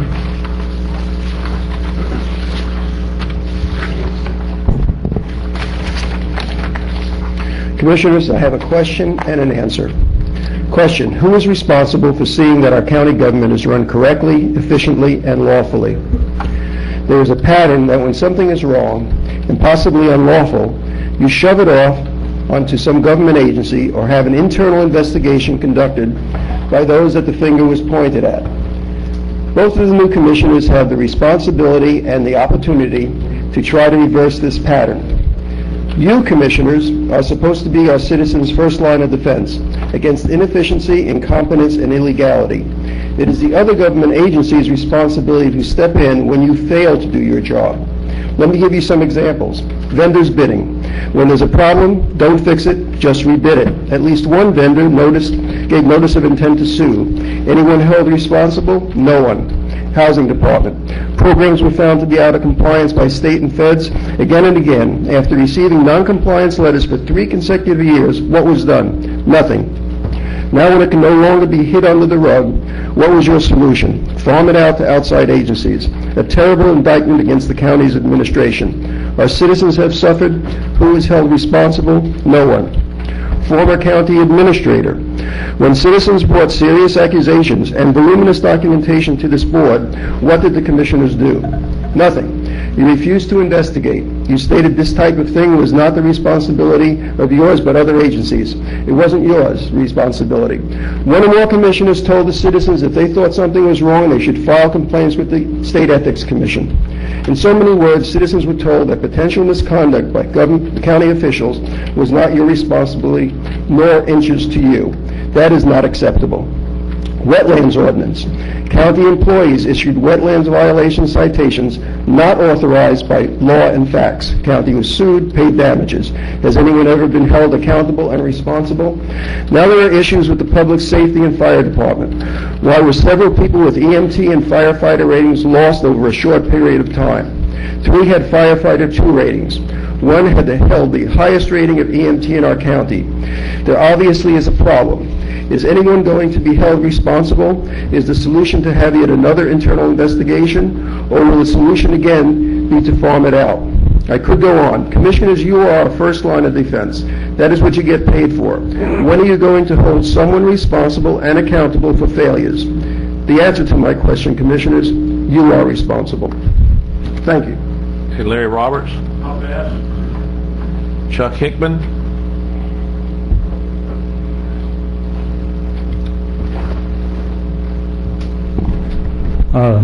Commissioners, I listened to what you just passed a few moments ago, and a question came up in my mind.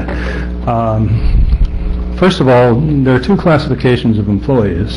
There's exempt and there's non-exempt. One is hourly, and one, they get paid regardless.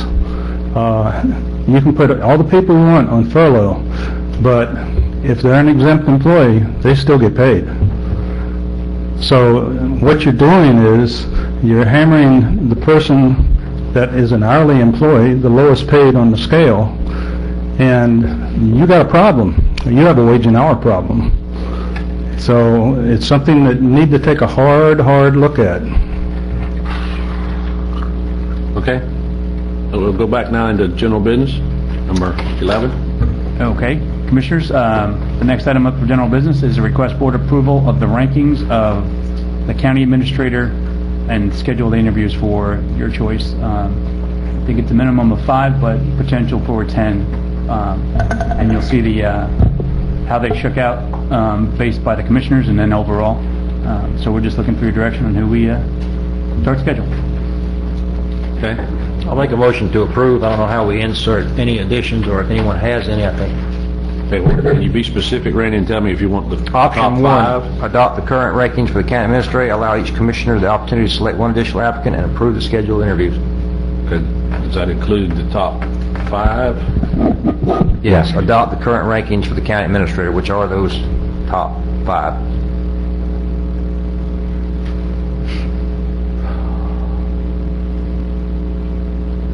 Okay, is that what you need, Tim? Is that the direction you need?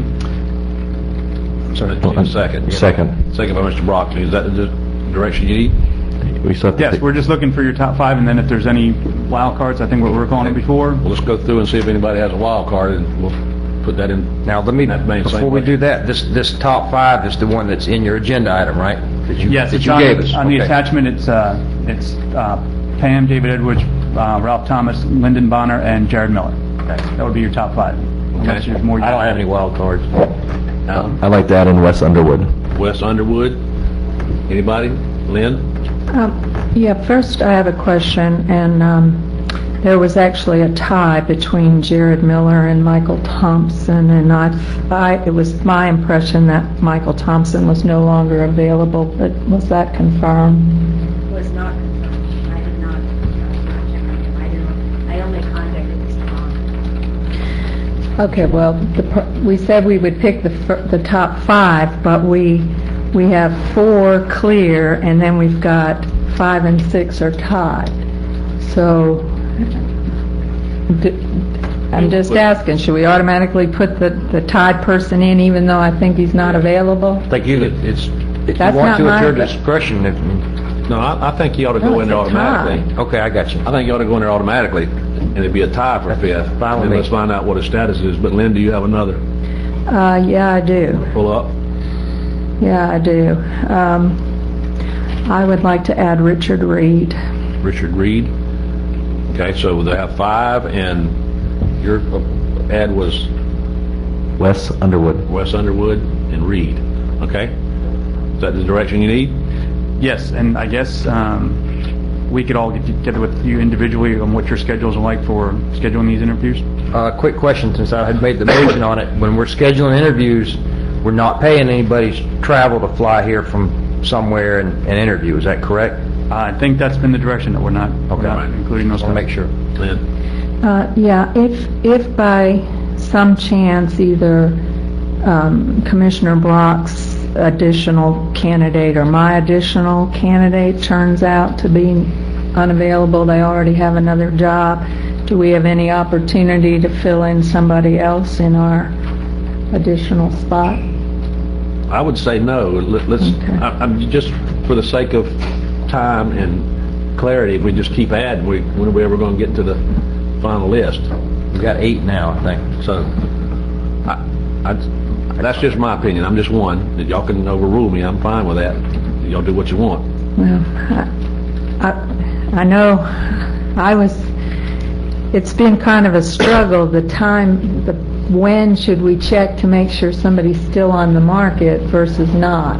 And I know Deb made a couple checks. I had intentions of trying to make some, but ran out of time. And the plan is to check on availability afterwards, but I think, anyway. All right. Okay. I know that Commissioner Arts would like to have an additional person interviewed. If for some, I've already checked on mine to make sure he's available. Like, I know he's available. If Commissioner Arts would like to switch her one person in addition who gets interviewed, or her wild card, it doesn't bother me. Thank you. It's Hopefully he's still available, but I wasn't able to confirm that. But hopefully it's your wild card, so it can be anybody, but the next quick turnaround. Okay. That's fine with me if other people are willing to do that. It won't delay anything. That's fine. Okay. Okay? Thank you. So Debbie got, okay. I guess Debbie will contact you with your schedule so we can coordinate. Bring the person here for one time in the county to get you all on the same day. Would that be suitable? Yeah. Okay. Okay. I'll have a motion and a second. Citizen to be heard, Gail Hickman.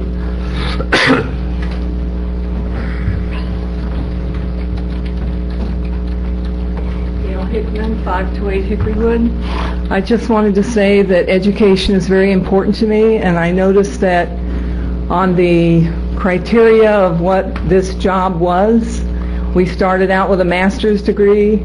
I think education is very important. You can have an employee that can work 1 year 20 times, but I think that master's degree is a very important thing, and I'd like you to consider it. Thank you. Charles Hickman.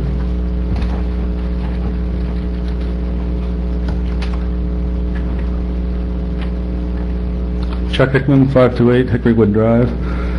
Commissioners, you're about to call candidates to be interviewed, but it's obvious after a minimum amount of checking and calls, the applicants have not necessarily been vetted, and that's inexcusable for such an important position for this county.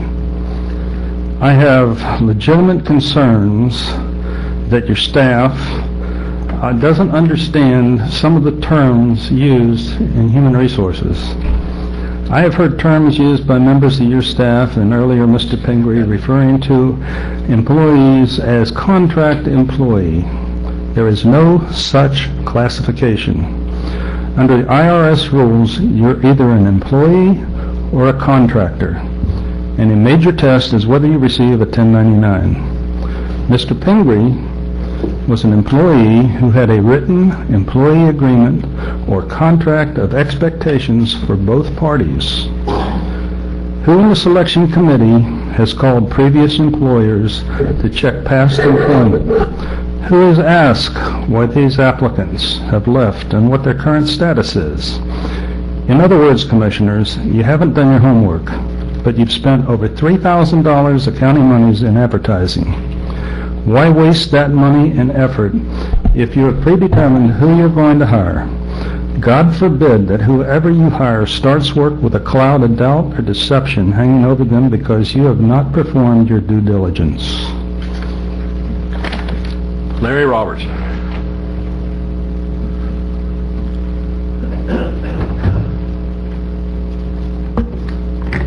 Larry Roberts, Sharp Choppy.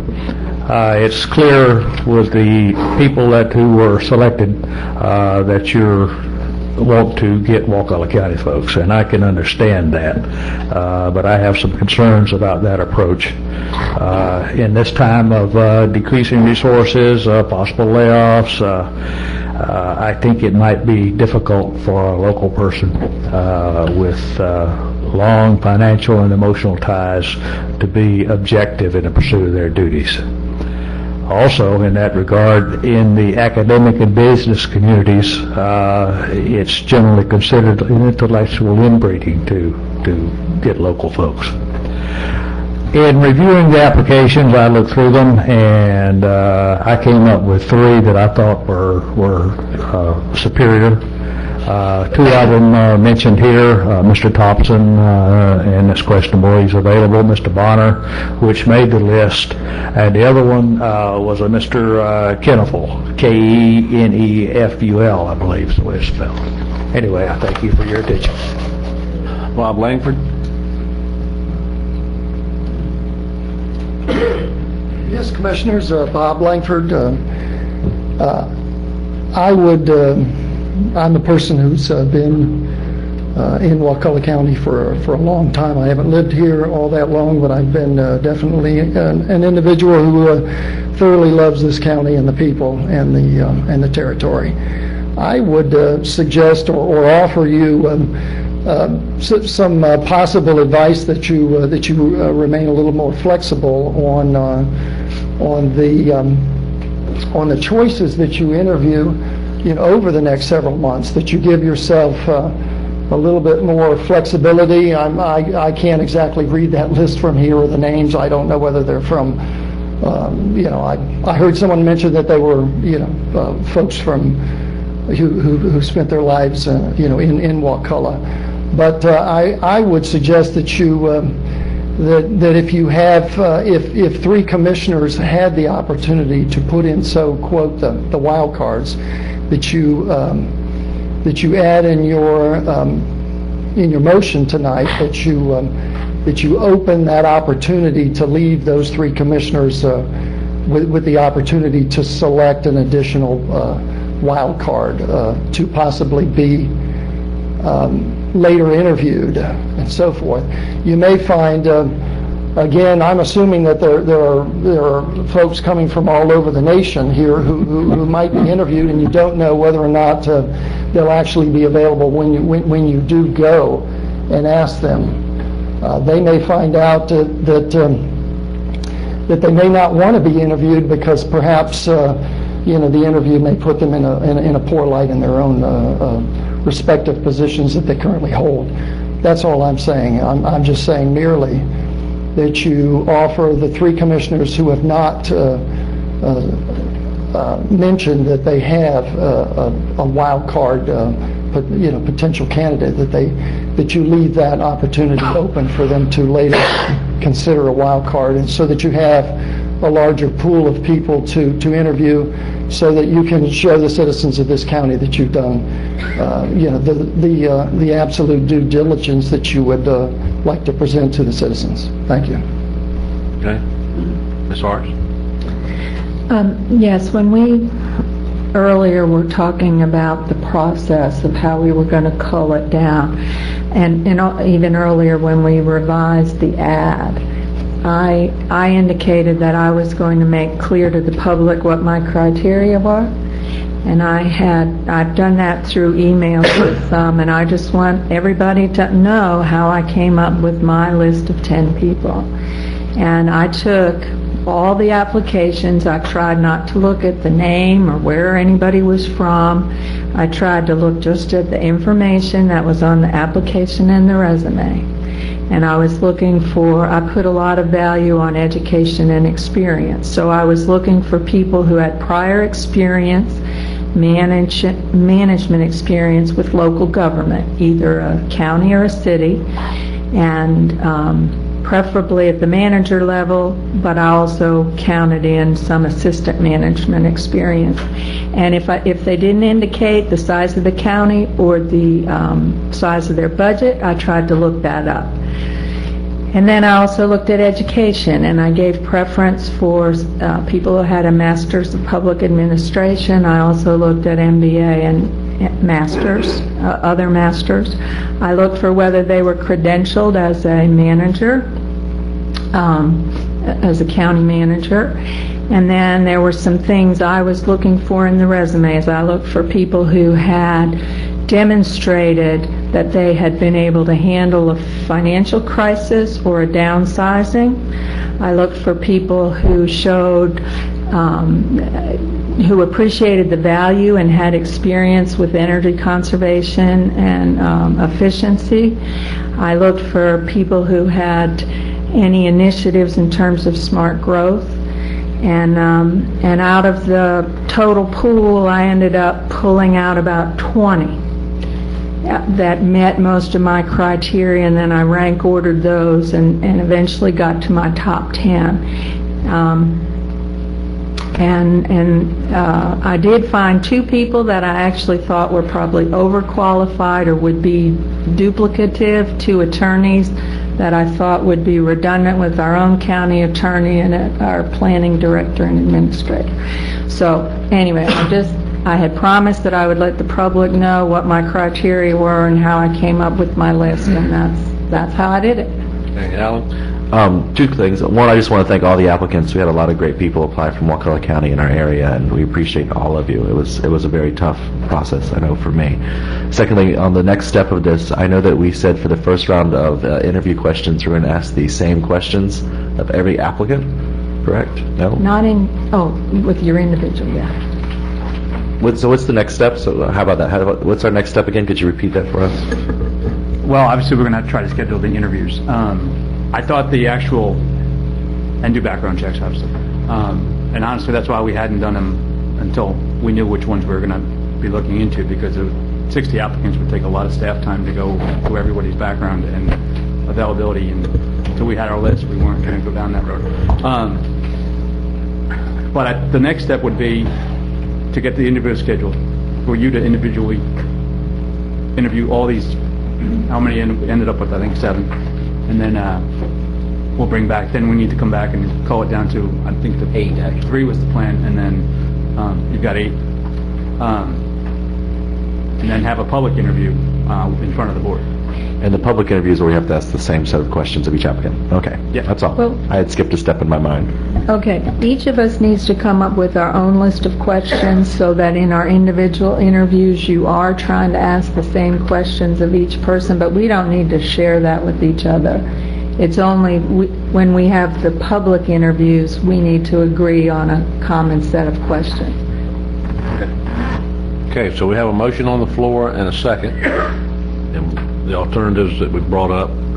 Any more discussion? I need to put one person on there if this is the time to do it. Yes, it is. Ron Norton, I need to put him on. Okay. All for the motion? Aye. Aye. Opposed? Motion carries. Okay, we'll move on. Is that all your items? That's the end of general business, sir. And Commissioner agenda items, Commissioner Arts? Okay. I remember the first one is not, is withdrawn. The second item that I had is an update on the community center. And in my, what is so funny? I just tried to sell the community center. Yeah, I heard that. That wouldn't be very popular with the community, though.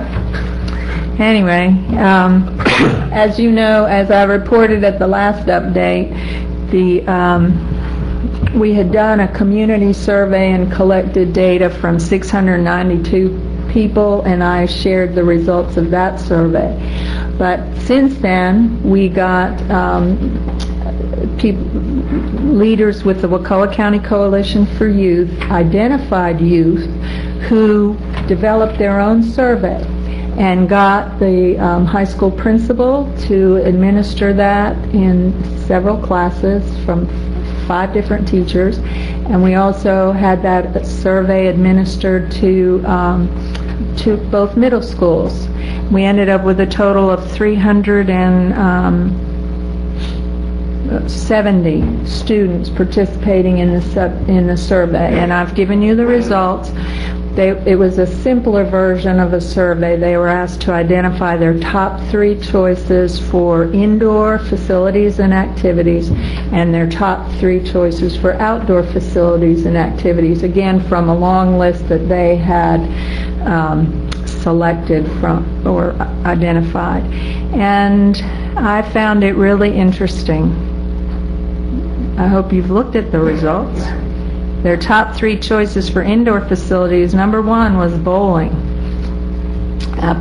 which is consistent with things I'd been told about a large contingent of our youth driving up to Tallahassee to use the bowling alleys. The second was weightlifting and then dances, teen dances. And then for the outdoor facilities, the overwhelming favorite was a swimming pool and then outdoor basketball courts and an open field area. So I forwarded that to the people who are working on our master site plan, and just today I got their first draft, which I'll bring back to you in the near future. But I also wanted to tell you I have approached both the Economic Development Council and our IDA with this information because it seems to me the bowling alley is could be a viable private sector activity. And the IDA has actually identified a member who's going to contact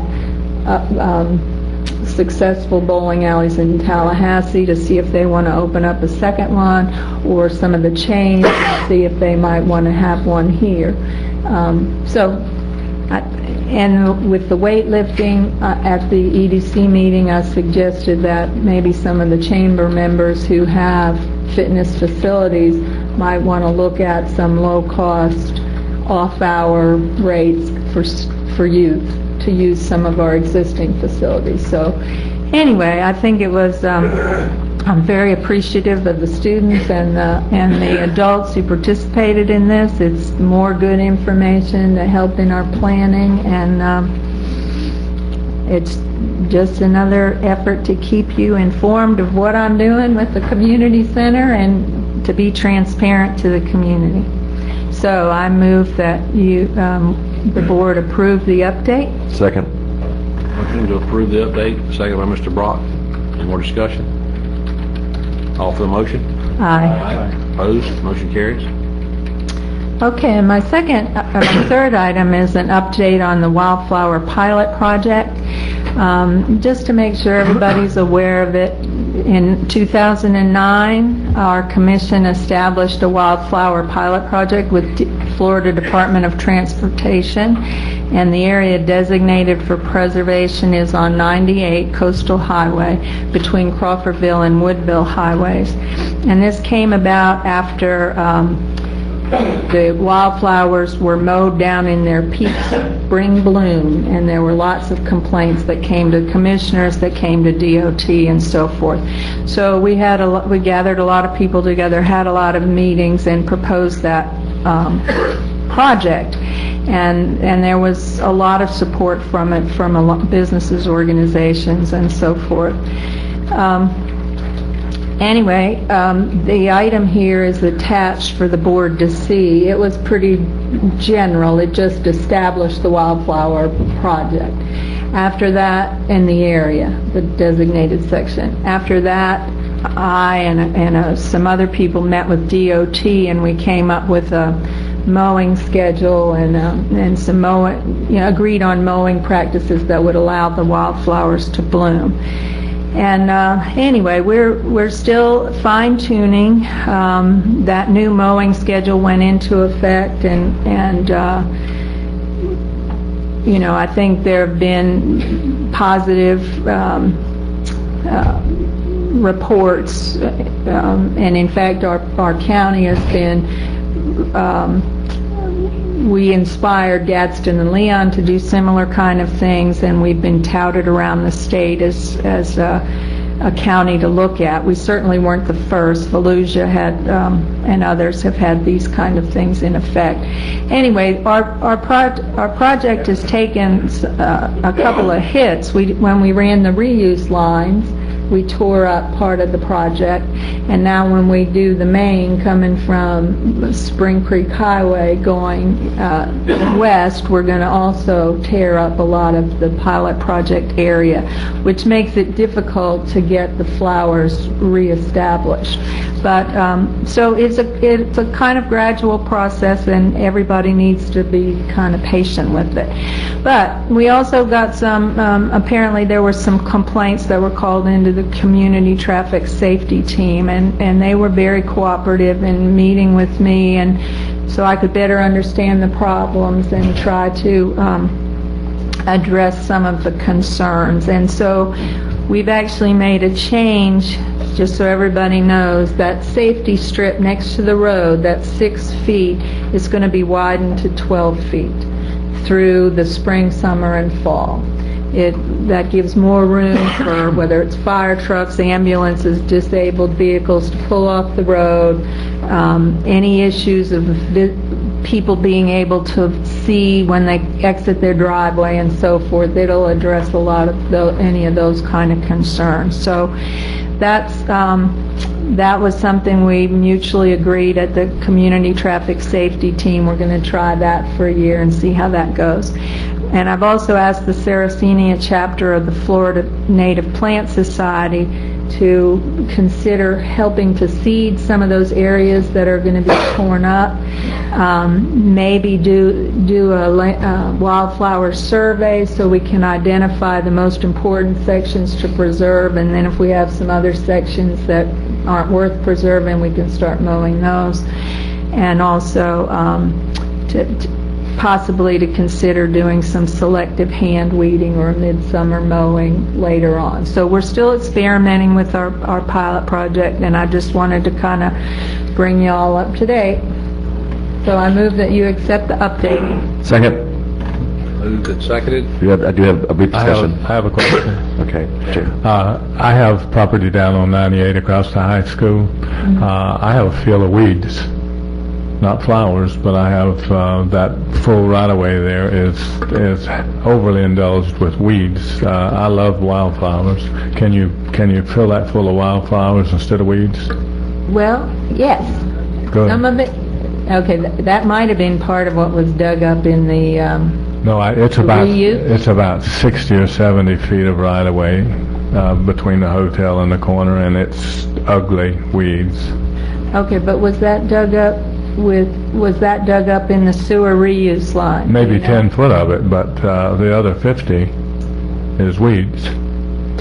Okay, well. And some wildflowers. Okay, we're going to try and do some seeding, and also because it takes a while for you need succeeding generations of plants To become wild. So that leads to my question. In my district, at the corner of the bike trail there on Shavel Highway and Woodville Highway, there's a section marked off, no parking wildflowers, no parking wildflowers. There's about 12 signs. Right. And I've had several citizens mention to me over time, because there's rarely flowers actually there. They only bloom for a little while. I was curious, if this may not be the right time, but since I've thought about bringing it up before, if you might be able to reduce the number of signs. Because the signs actually, so like there's like 10 or 12 signs there, and maybe cut back to like halving the signs. This is just on 98, correct? Right. This is the state mows that, and we don't even mow it. Right. I don't think we put any signs up. Well, no, there's a specific area we're talking about. Yes, because this initial project also led to some other initiatives, and there was one where junior master gardeners and our public works people wanted to address a problem of vendors parking in an area that was not desirable, and so they sowed it, and we put the signs out. But I don't have a problem taking more signs down, taking signs down. I think we could reduce the number of signs that still have the same effect. I know that I get citizen commentary about it. I don't know if you ever have. I've had several. About the sign? Well, because there aren't wildflowers there year-round, but there are signs there year-round, so they're just like, I never see any wildflowers, but the signs. Well, I know when I've seen it in bloom there, people who are going down the St. Mark's bike trail stop and take pictures and Yeah, stuff. so I'm just reducing. Okay, perfect, thanks. This is all bringing back fond memories of the angry calls that we'd get every year, me and Don Kemp, when we mowed Shell Point Road, and I think we eventually started waiting till at least the flowers died off before we mowed it, but so Yeah. Billy, can you come up? Billy's the chairman of the CTST. I just want to make a comment. I'm the board appointee on the CTST, and we talked in length about this. And Lynn, you came and I graciously got up and let you speak to them. Yes, sir. But Billy, what from a safety perspective, what's the issues? Well, first, emergency vehicles getting off the road, disabled vehicles and those things, and that's kind of what we addressed at the the meeting were traffic safety, and the 12-foot may, it will help with that, but it seems like to me you guys got some other issues with complaints and whether it's pretty or not, and I just really can't comment on that. I was more focused on safety. I know when they came, Lynn, and I'm going to be honest with you, I'm not a proponent of this because it's ugly and it's unsightly, and I apologize. But from a safety perspective, that's what I'm more concerned about because I'm on that team, and we had all agreed that we need to mow, not because it was unsightly, but because it was unsafe. And then you came and convinced them without me being in there because I couldn't be in there that let's give in and we'll just do 12 feet. When they came, I remember that the lady and gentleman who came here and they showed the pictures and it was beautiful flowers and I was like, "Ooh, that looks nice." But we never had that. What we've had is overgrown bushes and saplings that are some as big around as your arm. That's dangerous. I mean, maybe I'm the only. I've had citizens tell me this. Nobody else is going to speak up. I will, but a deer gets lost in that, and they come out and. Next thing, you at least with your headlights on, you have a 50 feet to try to avoid one before he dashes out in front of you. But now you're only going to have 12 feet now, but we had 6 feet before. I'm just concerned that if somebody gets hurt, we're going to be liable.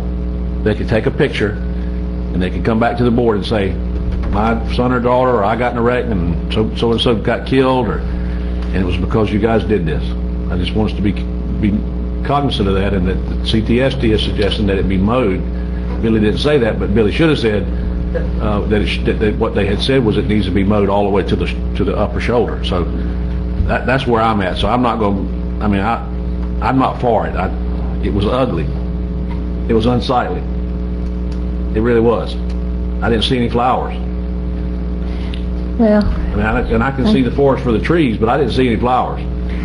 Well, there are flowers there, but some of these, granted, along that stretch, some of the flowers are small, and they aren't some of the big showy ones. But we even, I was just talking to somebody the other day who stopped to look at the liatris, the blazing star that was there and he didn't know it was a pilot project, but he pulled his car over to look at the wildflowers. So.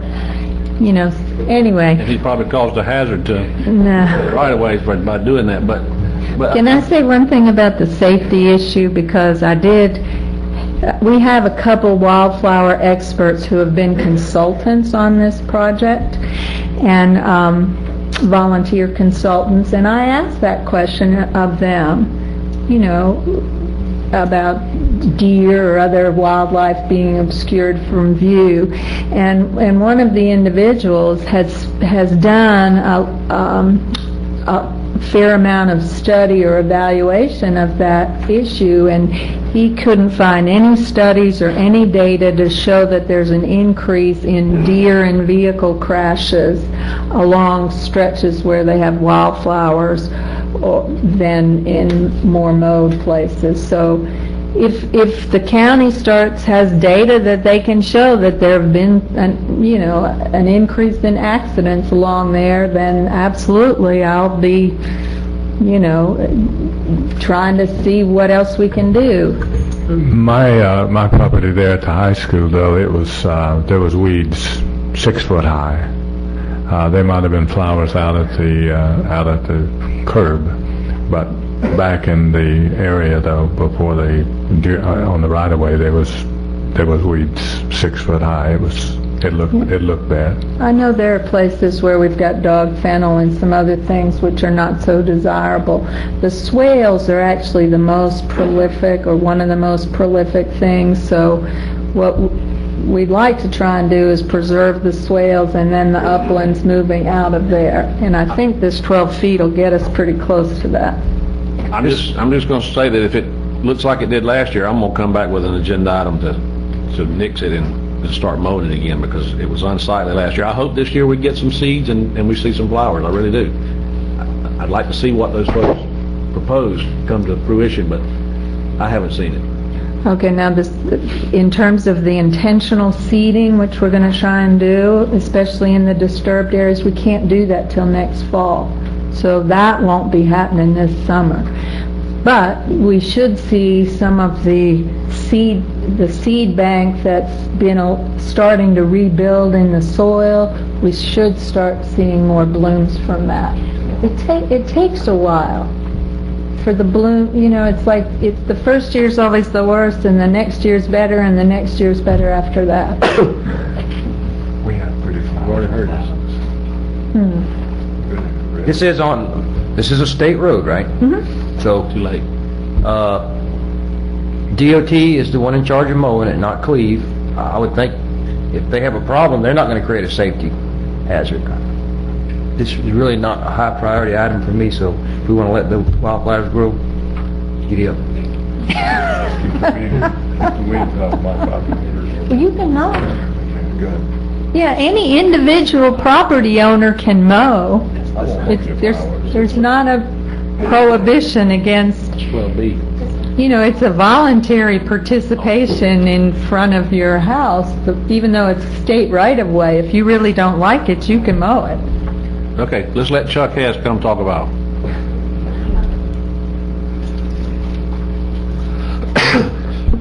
Most of the plants in our forest and in our landscape are adapted to disturbance, and if you don't do some kind of disturbance, it will become one species, i.e., you know, shrubs, dog fennel, that kind of stuff. So by mowing, you can allow these plants to survive. Now, if you haven't mowed in a long time, or you haven't done it properly, because there's timing on these issues that will make them bloom or not. So if you get it right, you'll have wonderful wildflowers, and if you don't, you'll just have drab stuff. So, you know, it's real important that you time what species you're trying to get, and time your mowing properly, because that will mimic the disturbance. Thank you. All right, so we have a motion and a second. To approve the update. Approve the update. All for the motion? Aye. Opposed? Motion carried. Thank you. And Mr. Moore.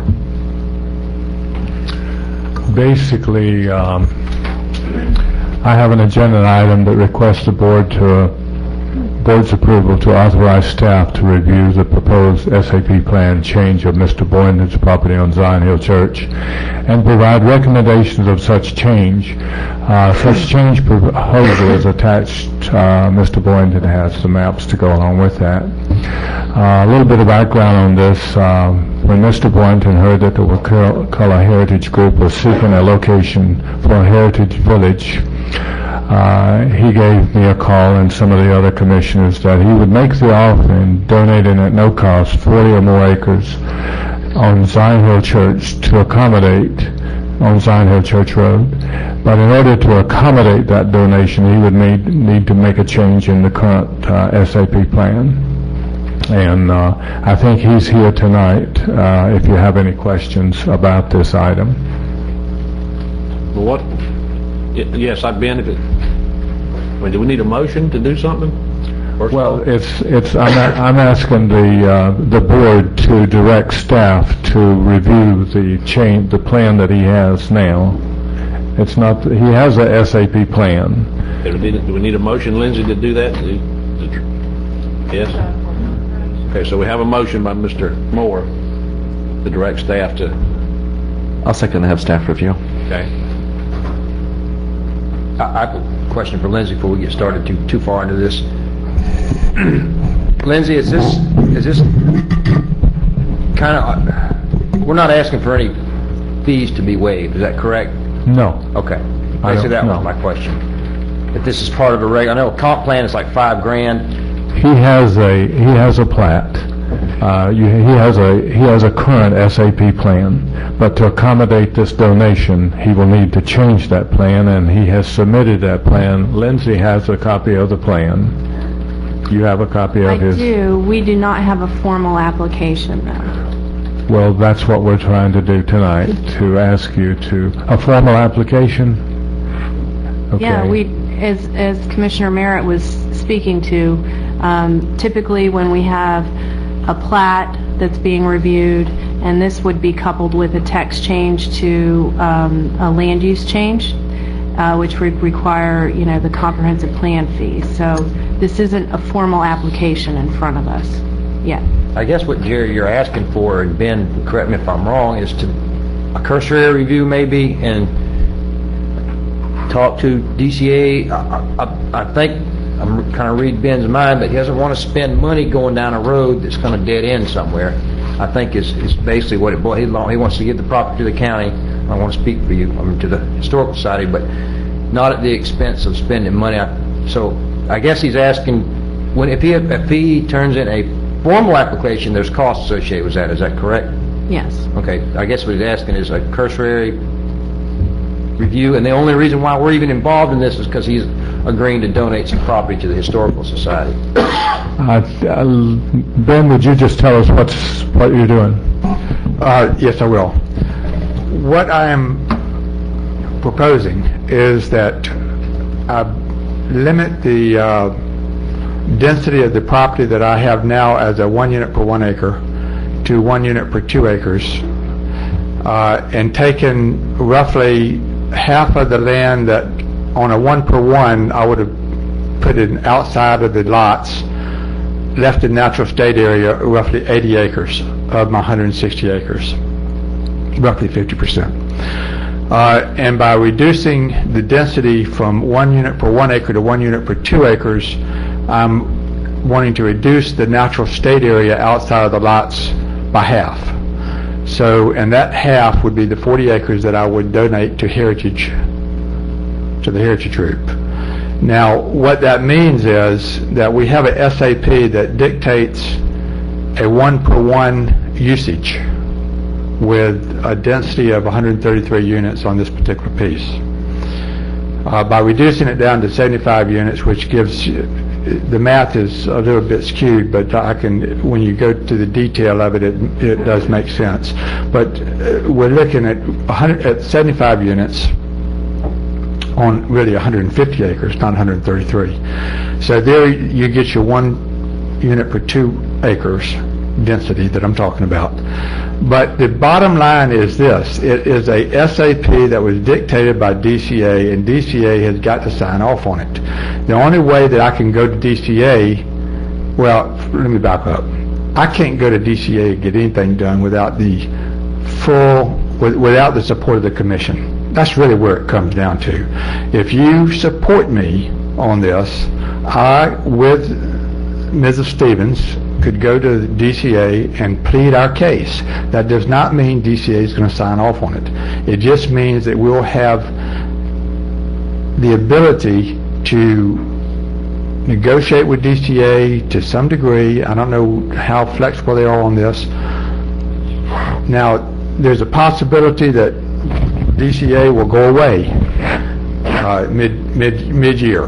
The talk of the town is that Governor Scott is going to nix DCA. I don't know what impact that would have on this process. I don't know whether we need to go to DCA now before it's disbanded, or wait until a directorate comes back that says that it all is now home rule, which means that the county would make this decision. It would not be the state level at all. And I don't know what timetable we're talking about. But what I have proposed is to take 3 of the 5-acre lots that I have got my my final plat approved on, putting that back in the mix. If this is a dead end, I cannot afford to keep those lots off the market. That's really where I'm economically speaking. So I want the 40 acres to go to the society. I want to go with a lower density on my land. I want DCA to sign off on it. I want Mrs. Stevens to go with me to see if we can get that done. And if the bottom line is, if we can't get it done, I need to know it now. I don't want to wait 2 or 3 months, and I can't spend any money in the hopes of getting this done to find out that it's not doable. That's where we are tonight. Okay. So Lindsay, do we need a formal application to do that, or what? I mean, what do you need from us? Well, I think if the board is directing staff to work on this without a formal application and go up to DCA and speak with them, I mean, I think That's what I would, will. that's what I would ask in my motion. Okay, Heather, what does that do to us as far as, is that okay? Is that setting a precedent? Are we? Well, it certainly is setting a precedent, but I mean, I think that you have the large property donation that sort of makes this somewhat unique. I mean, we don't have developers coming in every day wanting to donate 40 acres to the Historical Society, so I think you can differentiate this particular application on those grounds if the board wants to go forward and direct staff without an application. That's exactly my thinking. If the Historical Society wasn't involved, I mean, we wouldn't be entertaining this idea, so at least not a partnering on it, you know what I mean? It would go through, but if we can grease the skids a little bit, I guess, and try to get an answer. But at some point, you're going to have to come back with a formal application and pay the fee. That's correct. But I wouldn't do that until I had the high sign from DCA or the high sign from the county home rule on this issue. Okay. Yes. Lynn? Okay. I appreciate the support for the Heritage Village and the Historical Society. What I have some reservations about is that to accomplish the donation to the Heritage Village, it would be very simple in terms of replatting or unplatting 2 lots that we recently platted. And then right now the SAP calls for 86 or so acres to be kept in natural area. And it would mean some text changes to allow the Heritage Village to be located in that natural area. And that's it. That would be, if the goal is to donate property to the Heritage Village, that's all that would be needed. And I would waive any application fees and say, go ahead, let's get this done as quickly as possible. But that's not all that's being asked. There are a whole lot of other changes.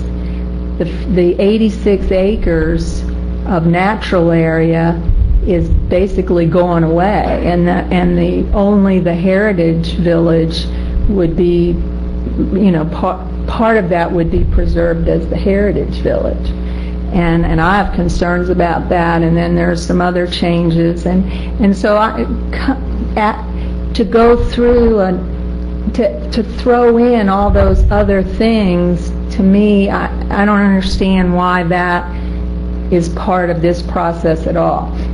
The other thing, and that should come through as an application, because I wouldn't want to waive those fees.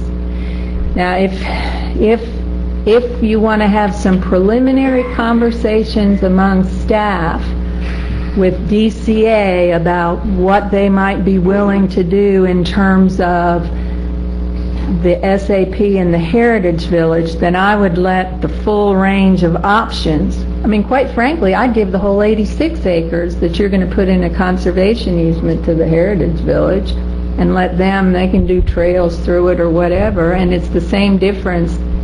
The SAP is the same as it is now.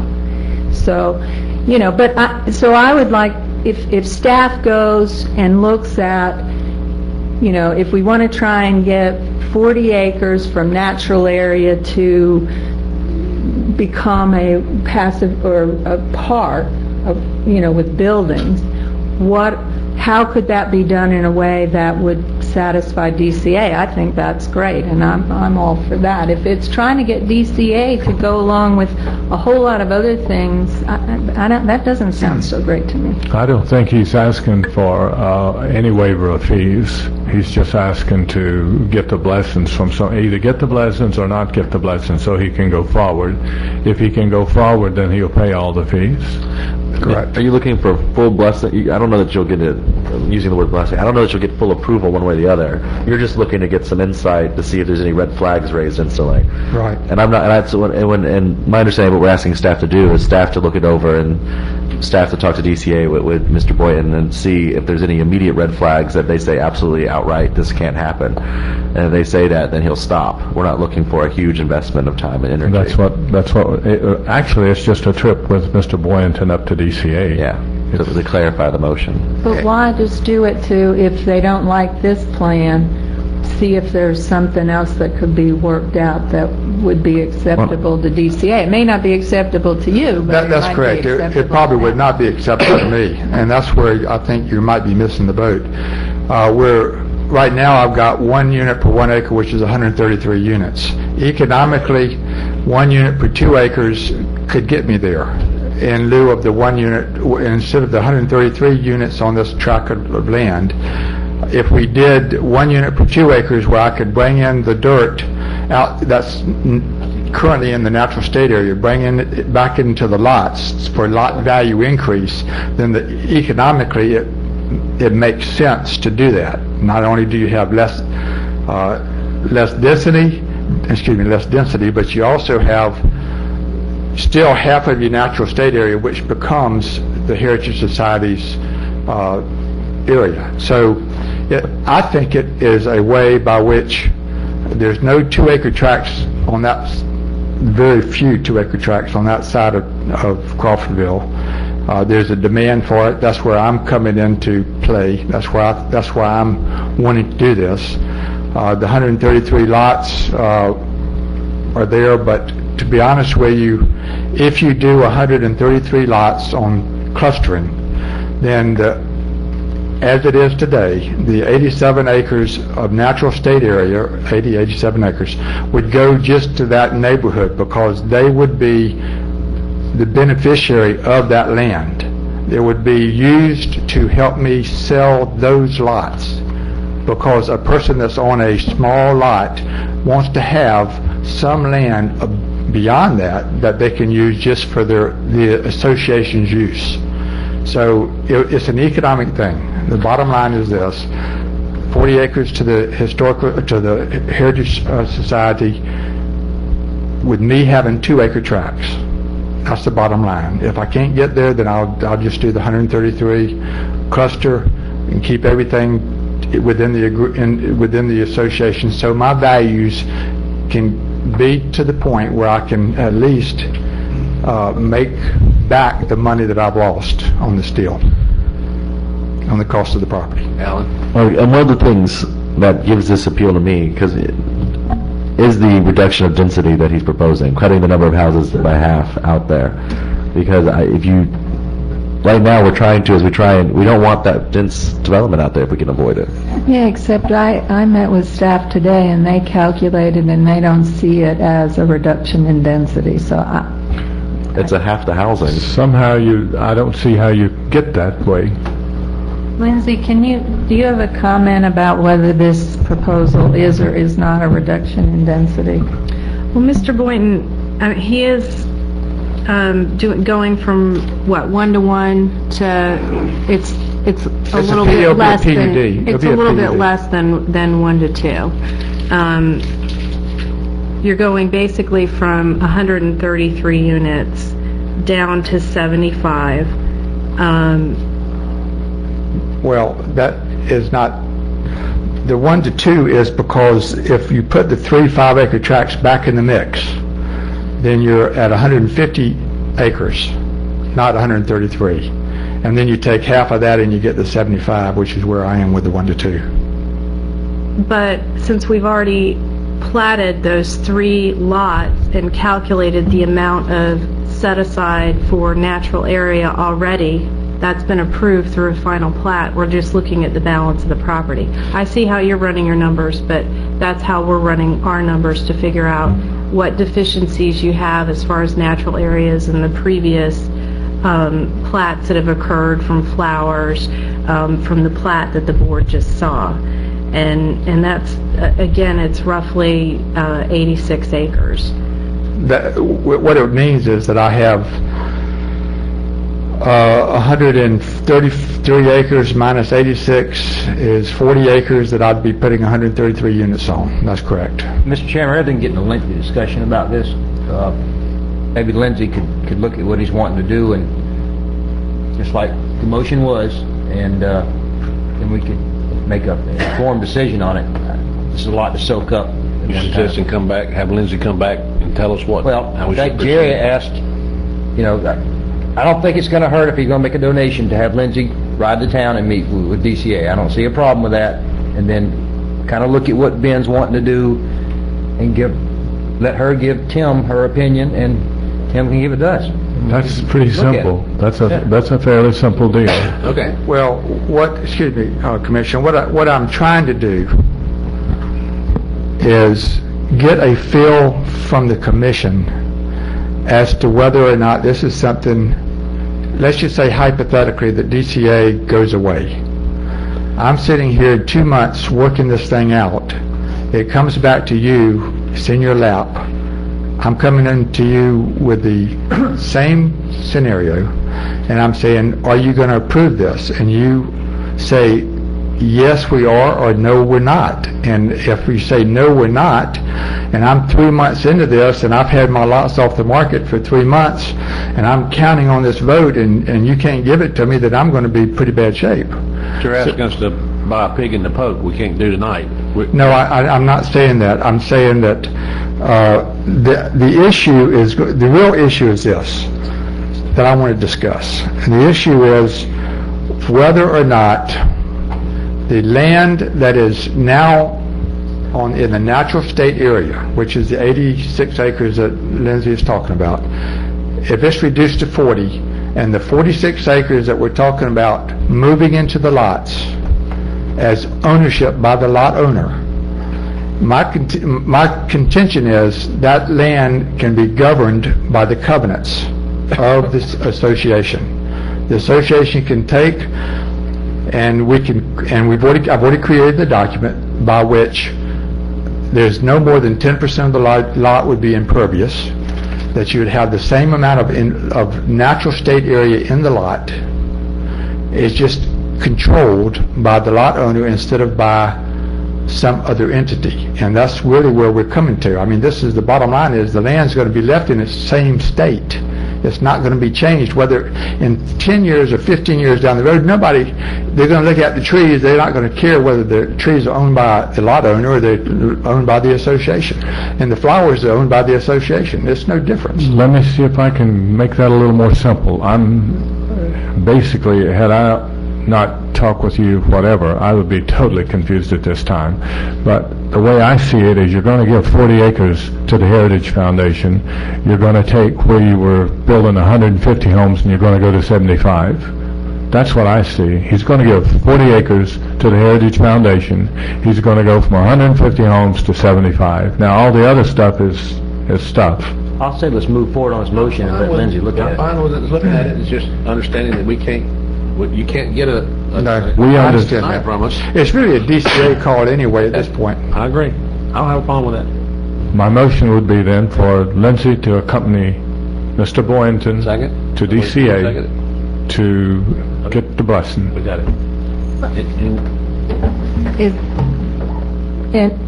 Are you open to making that to not just get the blessing, but to explore if there's a way to make it work, try to make it work, even if right now it's not idea? Yes, I'm exploring a way to make it work. Mr. Boynton wants to make it work. The Heritage wants to make it work.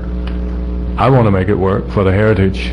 Well, then so yes. It needs to be, Well, then I make my motion. I will redo my motion to have Lindsay go with Mr. Boynton to see if they can accomplish this donation and plat. Okay. All right, any more discussion?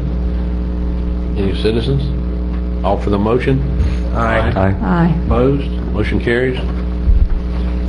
Thank you. Okay. Anything else, Mr. Moore?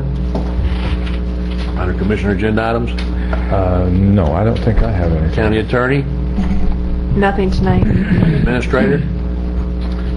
I just have one quick thing. Awards and presentations. Last few meetings, I've had stuff put on awards and presentations. I had a commissioner ask me, how did those things get on there? There need to be commissioner items brought forth.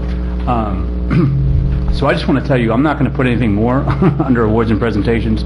I'm going to defer anybody that requests that to tell them they need to get the Board of Commissioners. That's fine. Is that okay with you? I don't want to put more on you, but I did it in hindsight, and when I reread the policy, it was clearly that I probably shouldn't be putting those items on the agenda. So I just want to let you know that I'm not going to put any more awards and presentations that I get requested for. Let me clarify that a little bit.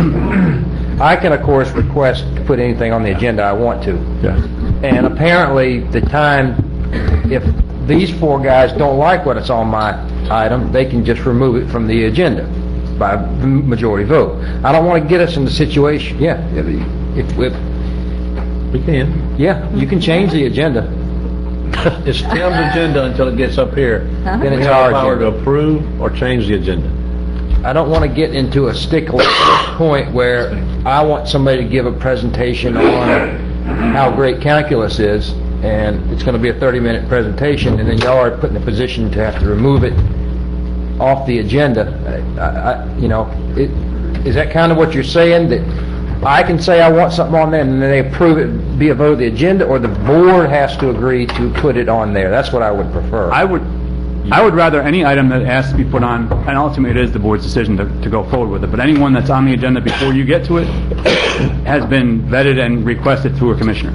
So if some civic group wants to have something put under awards and presentation, I would rather it come from one of you five and say, Tim, put that on the agenda. Let me be sure. We want to have a presentation by that. Different now. From one of us individually, or from us as the board? Individually. Somebody's got to come to you if they want to give that calculus presentation, which I'm not going to listen to, but if they did, you put it on there, and then we'll run you off. Your current policy, just for your information, says on the portion of the agenda designated as awards and presentations, members of the board will have the opportunity to acknowledge members of the community for commendable efforts. Presentations will be made from individuals concerning issues of importance. There you go. So I guess what Tim is saying is in the future, he's going to when people ask, he's going to tell them that they need to be sponsored by a commissioner. I always thought presentation meant, here, I'm presenting you your plaque. Well, apparently I was wrong. That's awards. Okay. Is that it, Mr. Martin? That's all I have, sir. And Ms. Arts, you had some discussion items? Okay. I've now given 2 updates on the community center, and I would really like to receive at your convenience updates on what y'all are working on your priority areas. I know Commissioner Stewart gave one on the stormwater, and I think both, because I'm curious and I just want to know that we're making progress, but I think it's important for transparency for the community too. So I'm just would respectfully request that sometime you take a few minutes to update us. I was tasked with approaching Mayor Marks and the committee, the city council people in Tallahassee. It was recommended that I try to set up a meeting with the mayor first, and that was kind of tough to do. Initially, they were going to try and work me in that week, but then when they caught wind of the topic, then they wanted the attorney there, and now our attorney's going to be there and whatever. So the date is April 7th. And we have quite a little group. But I'm also going to contact the city council people, but I just haven't done that yet. I wanted to make sure y'all know about 2 webinars, and I know we all get lots of emails and you probably just ignore them, but every now and then there's something good that comes across. And one that that got my attention is on March 30th, NACO is sponsoring a webinar on LEAD for neighborhood development and how counties can integrate that rating system into their plans and regulations. And at the Smart Growth Workshop, we talked about that system was being developed and is now ready for use. And if you want to find out more about it, that webinar is March 31st from 2 to 3:15. And if you're interested, if you'd let the commissioner know, and if you don't have that little email announcement, I can forward mine. Also, we get Governing, and they've got a free webinar on March 29th called Going Lean in Government, and that's also at 2 p.m. And I learn a lot through these webinars, so those are two that seem particularly interesting to me. And if you don't have the information and you want it, I can get it to you through the administrator. And then the last thing, I have had citizens asking me about when Commissioner Merritt was going to be finished his study and when library impact fees might be coming back to the board, and I'm deferring to you to take the lead on that, but I did promise that I would ask when you anticipate that you might bring that back. I'd say I would certainly think within 60 days. I sat and talked to Tim about it. I called the sheriff, and he gave me go ahead to talk to the people at jail and the Mary Dean, and so I've been a little busy lately, so I haven't had much time to work on it. Okay, well, I just wanted a ballpark. Thank you. Because I am doing it on my own. It's not like the staff's not. I understand. Okay, thank you. That's it. Okay. Mr. Merritt, anything? Yeah, I got a couple things. Number one, horse arena. We still got to make our goal. We're looking that way. I hope that we're going to make it. We're going to make it. I'm just going to keep asking until it's done, and I'll be happy with it. Lynn, this kind of goes back to what you talked about. We had a meet with the CRTPA the other day with Lindsay about possible doing some intersection improvements along 319, and their big deal was having the plan, and they really liked the Crawfordville town plan. So they asked what our steps were, and if we're going to move along the line to adopt those boundaries, we're going to try to look, instead of funding 4-lane and 319, which is not going to happen anytime soon, maybe if we could 4-lane a couple of key intersections that are clogging points for this community. So I've been working on that. That's good. And lastly, I guess all you guys have seen the emails about the rec park, and Tim, I'm just sure you're working on that to try to make the situation better, I guess I'd say. Yes, sir. And my understanding is a position was cut out there. Is that correct, or was not refilled? Is that not? I think it wasn't refilled. Like a maintenance position was not refilled? Yes. Okay. Just when we make cuts, there are consequences, and this is one of those consequences. There you go. There you go. We may need to shift some stuff around. I'm going to let Tim handle that, but there are consequences. Okay. Brock? Two things. One, I know that we all saw, and I know we've received lots of emails regarding library funding, and there were letters to be edited in the Wakulla News. I strongly encourage you to contact your state legislators. They are talking again about cutting state funding for libraries, which will affect Wakulla County, our technical support, and the funding our library receives. They provide we get a decent chunk of our library funding comes from the state. They're also looking to do the same with our county health department, and we could lose our county health department with some of the stuff that's being discussed right now. So if these are things that concern you, I encourage you to reach up to the state as they start talking about all these different cuts. Also, point of personal privilege, this morning at 5:28 a.m., my sister Anna and her husband Josh had a beautiful baby boy named Brennan Bruce Simmons. He was born, and he is 7 pounds 12 ounces, 20 and a half inches long. We're very happy. All right. Yeah. Mr. Moore? Who doesn't like babies? Okay, I have just a little bit of concern, really.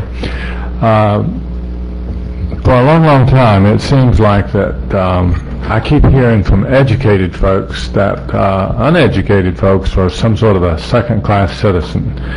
You may not say that, but you insinuate that if you don't have a degree in something, that quite possibly you're just not quite in the same standard of everybody else. And that offends me.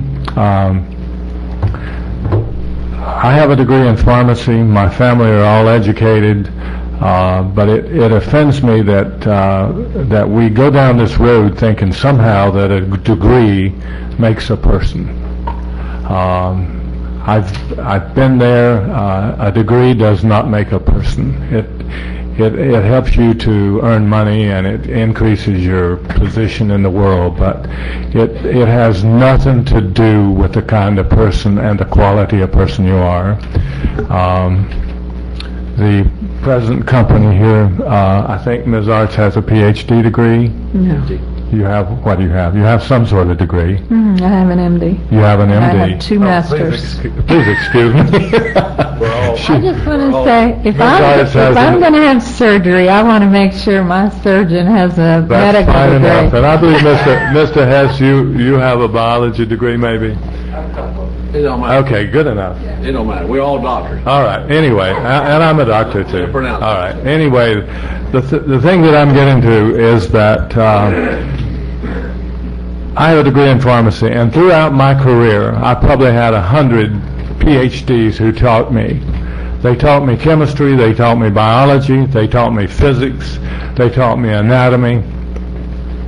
And most of those people, probably 65% of them, when they finished that class, they couldn't find their cars. They couldn't get out of the rain. They just most of them were not even good instructors. They just had a degree, and by some hook or crook, they were there teaching.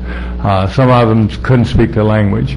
But I'm telling you, I just love all the people. And if you don't have a degree, you're my friend. You don't have to have a degree to be my friend. In fact, if you don't have a degree, my best friends don't have degrees. But who do you think excludes as friends people who don't have degrees? Do that again. Who excludes as friends people who don't have degrees? Everybody's exactly the same as you on that. Very good. Thank you so much. Sorry to get carried away on that. Okay, have a motion to adjourn? Second? We're adjourned. Thank y'all. Hey, Gwen. You nominated, your top 5. One of them was John Hart. Tell me if he's local or contract. I'm not sure. I would think you would, but I'm not 100% sure. It might have been Tyler.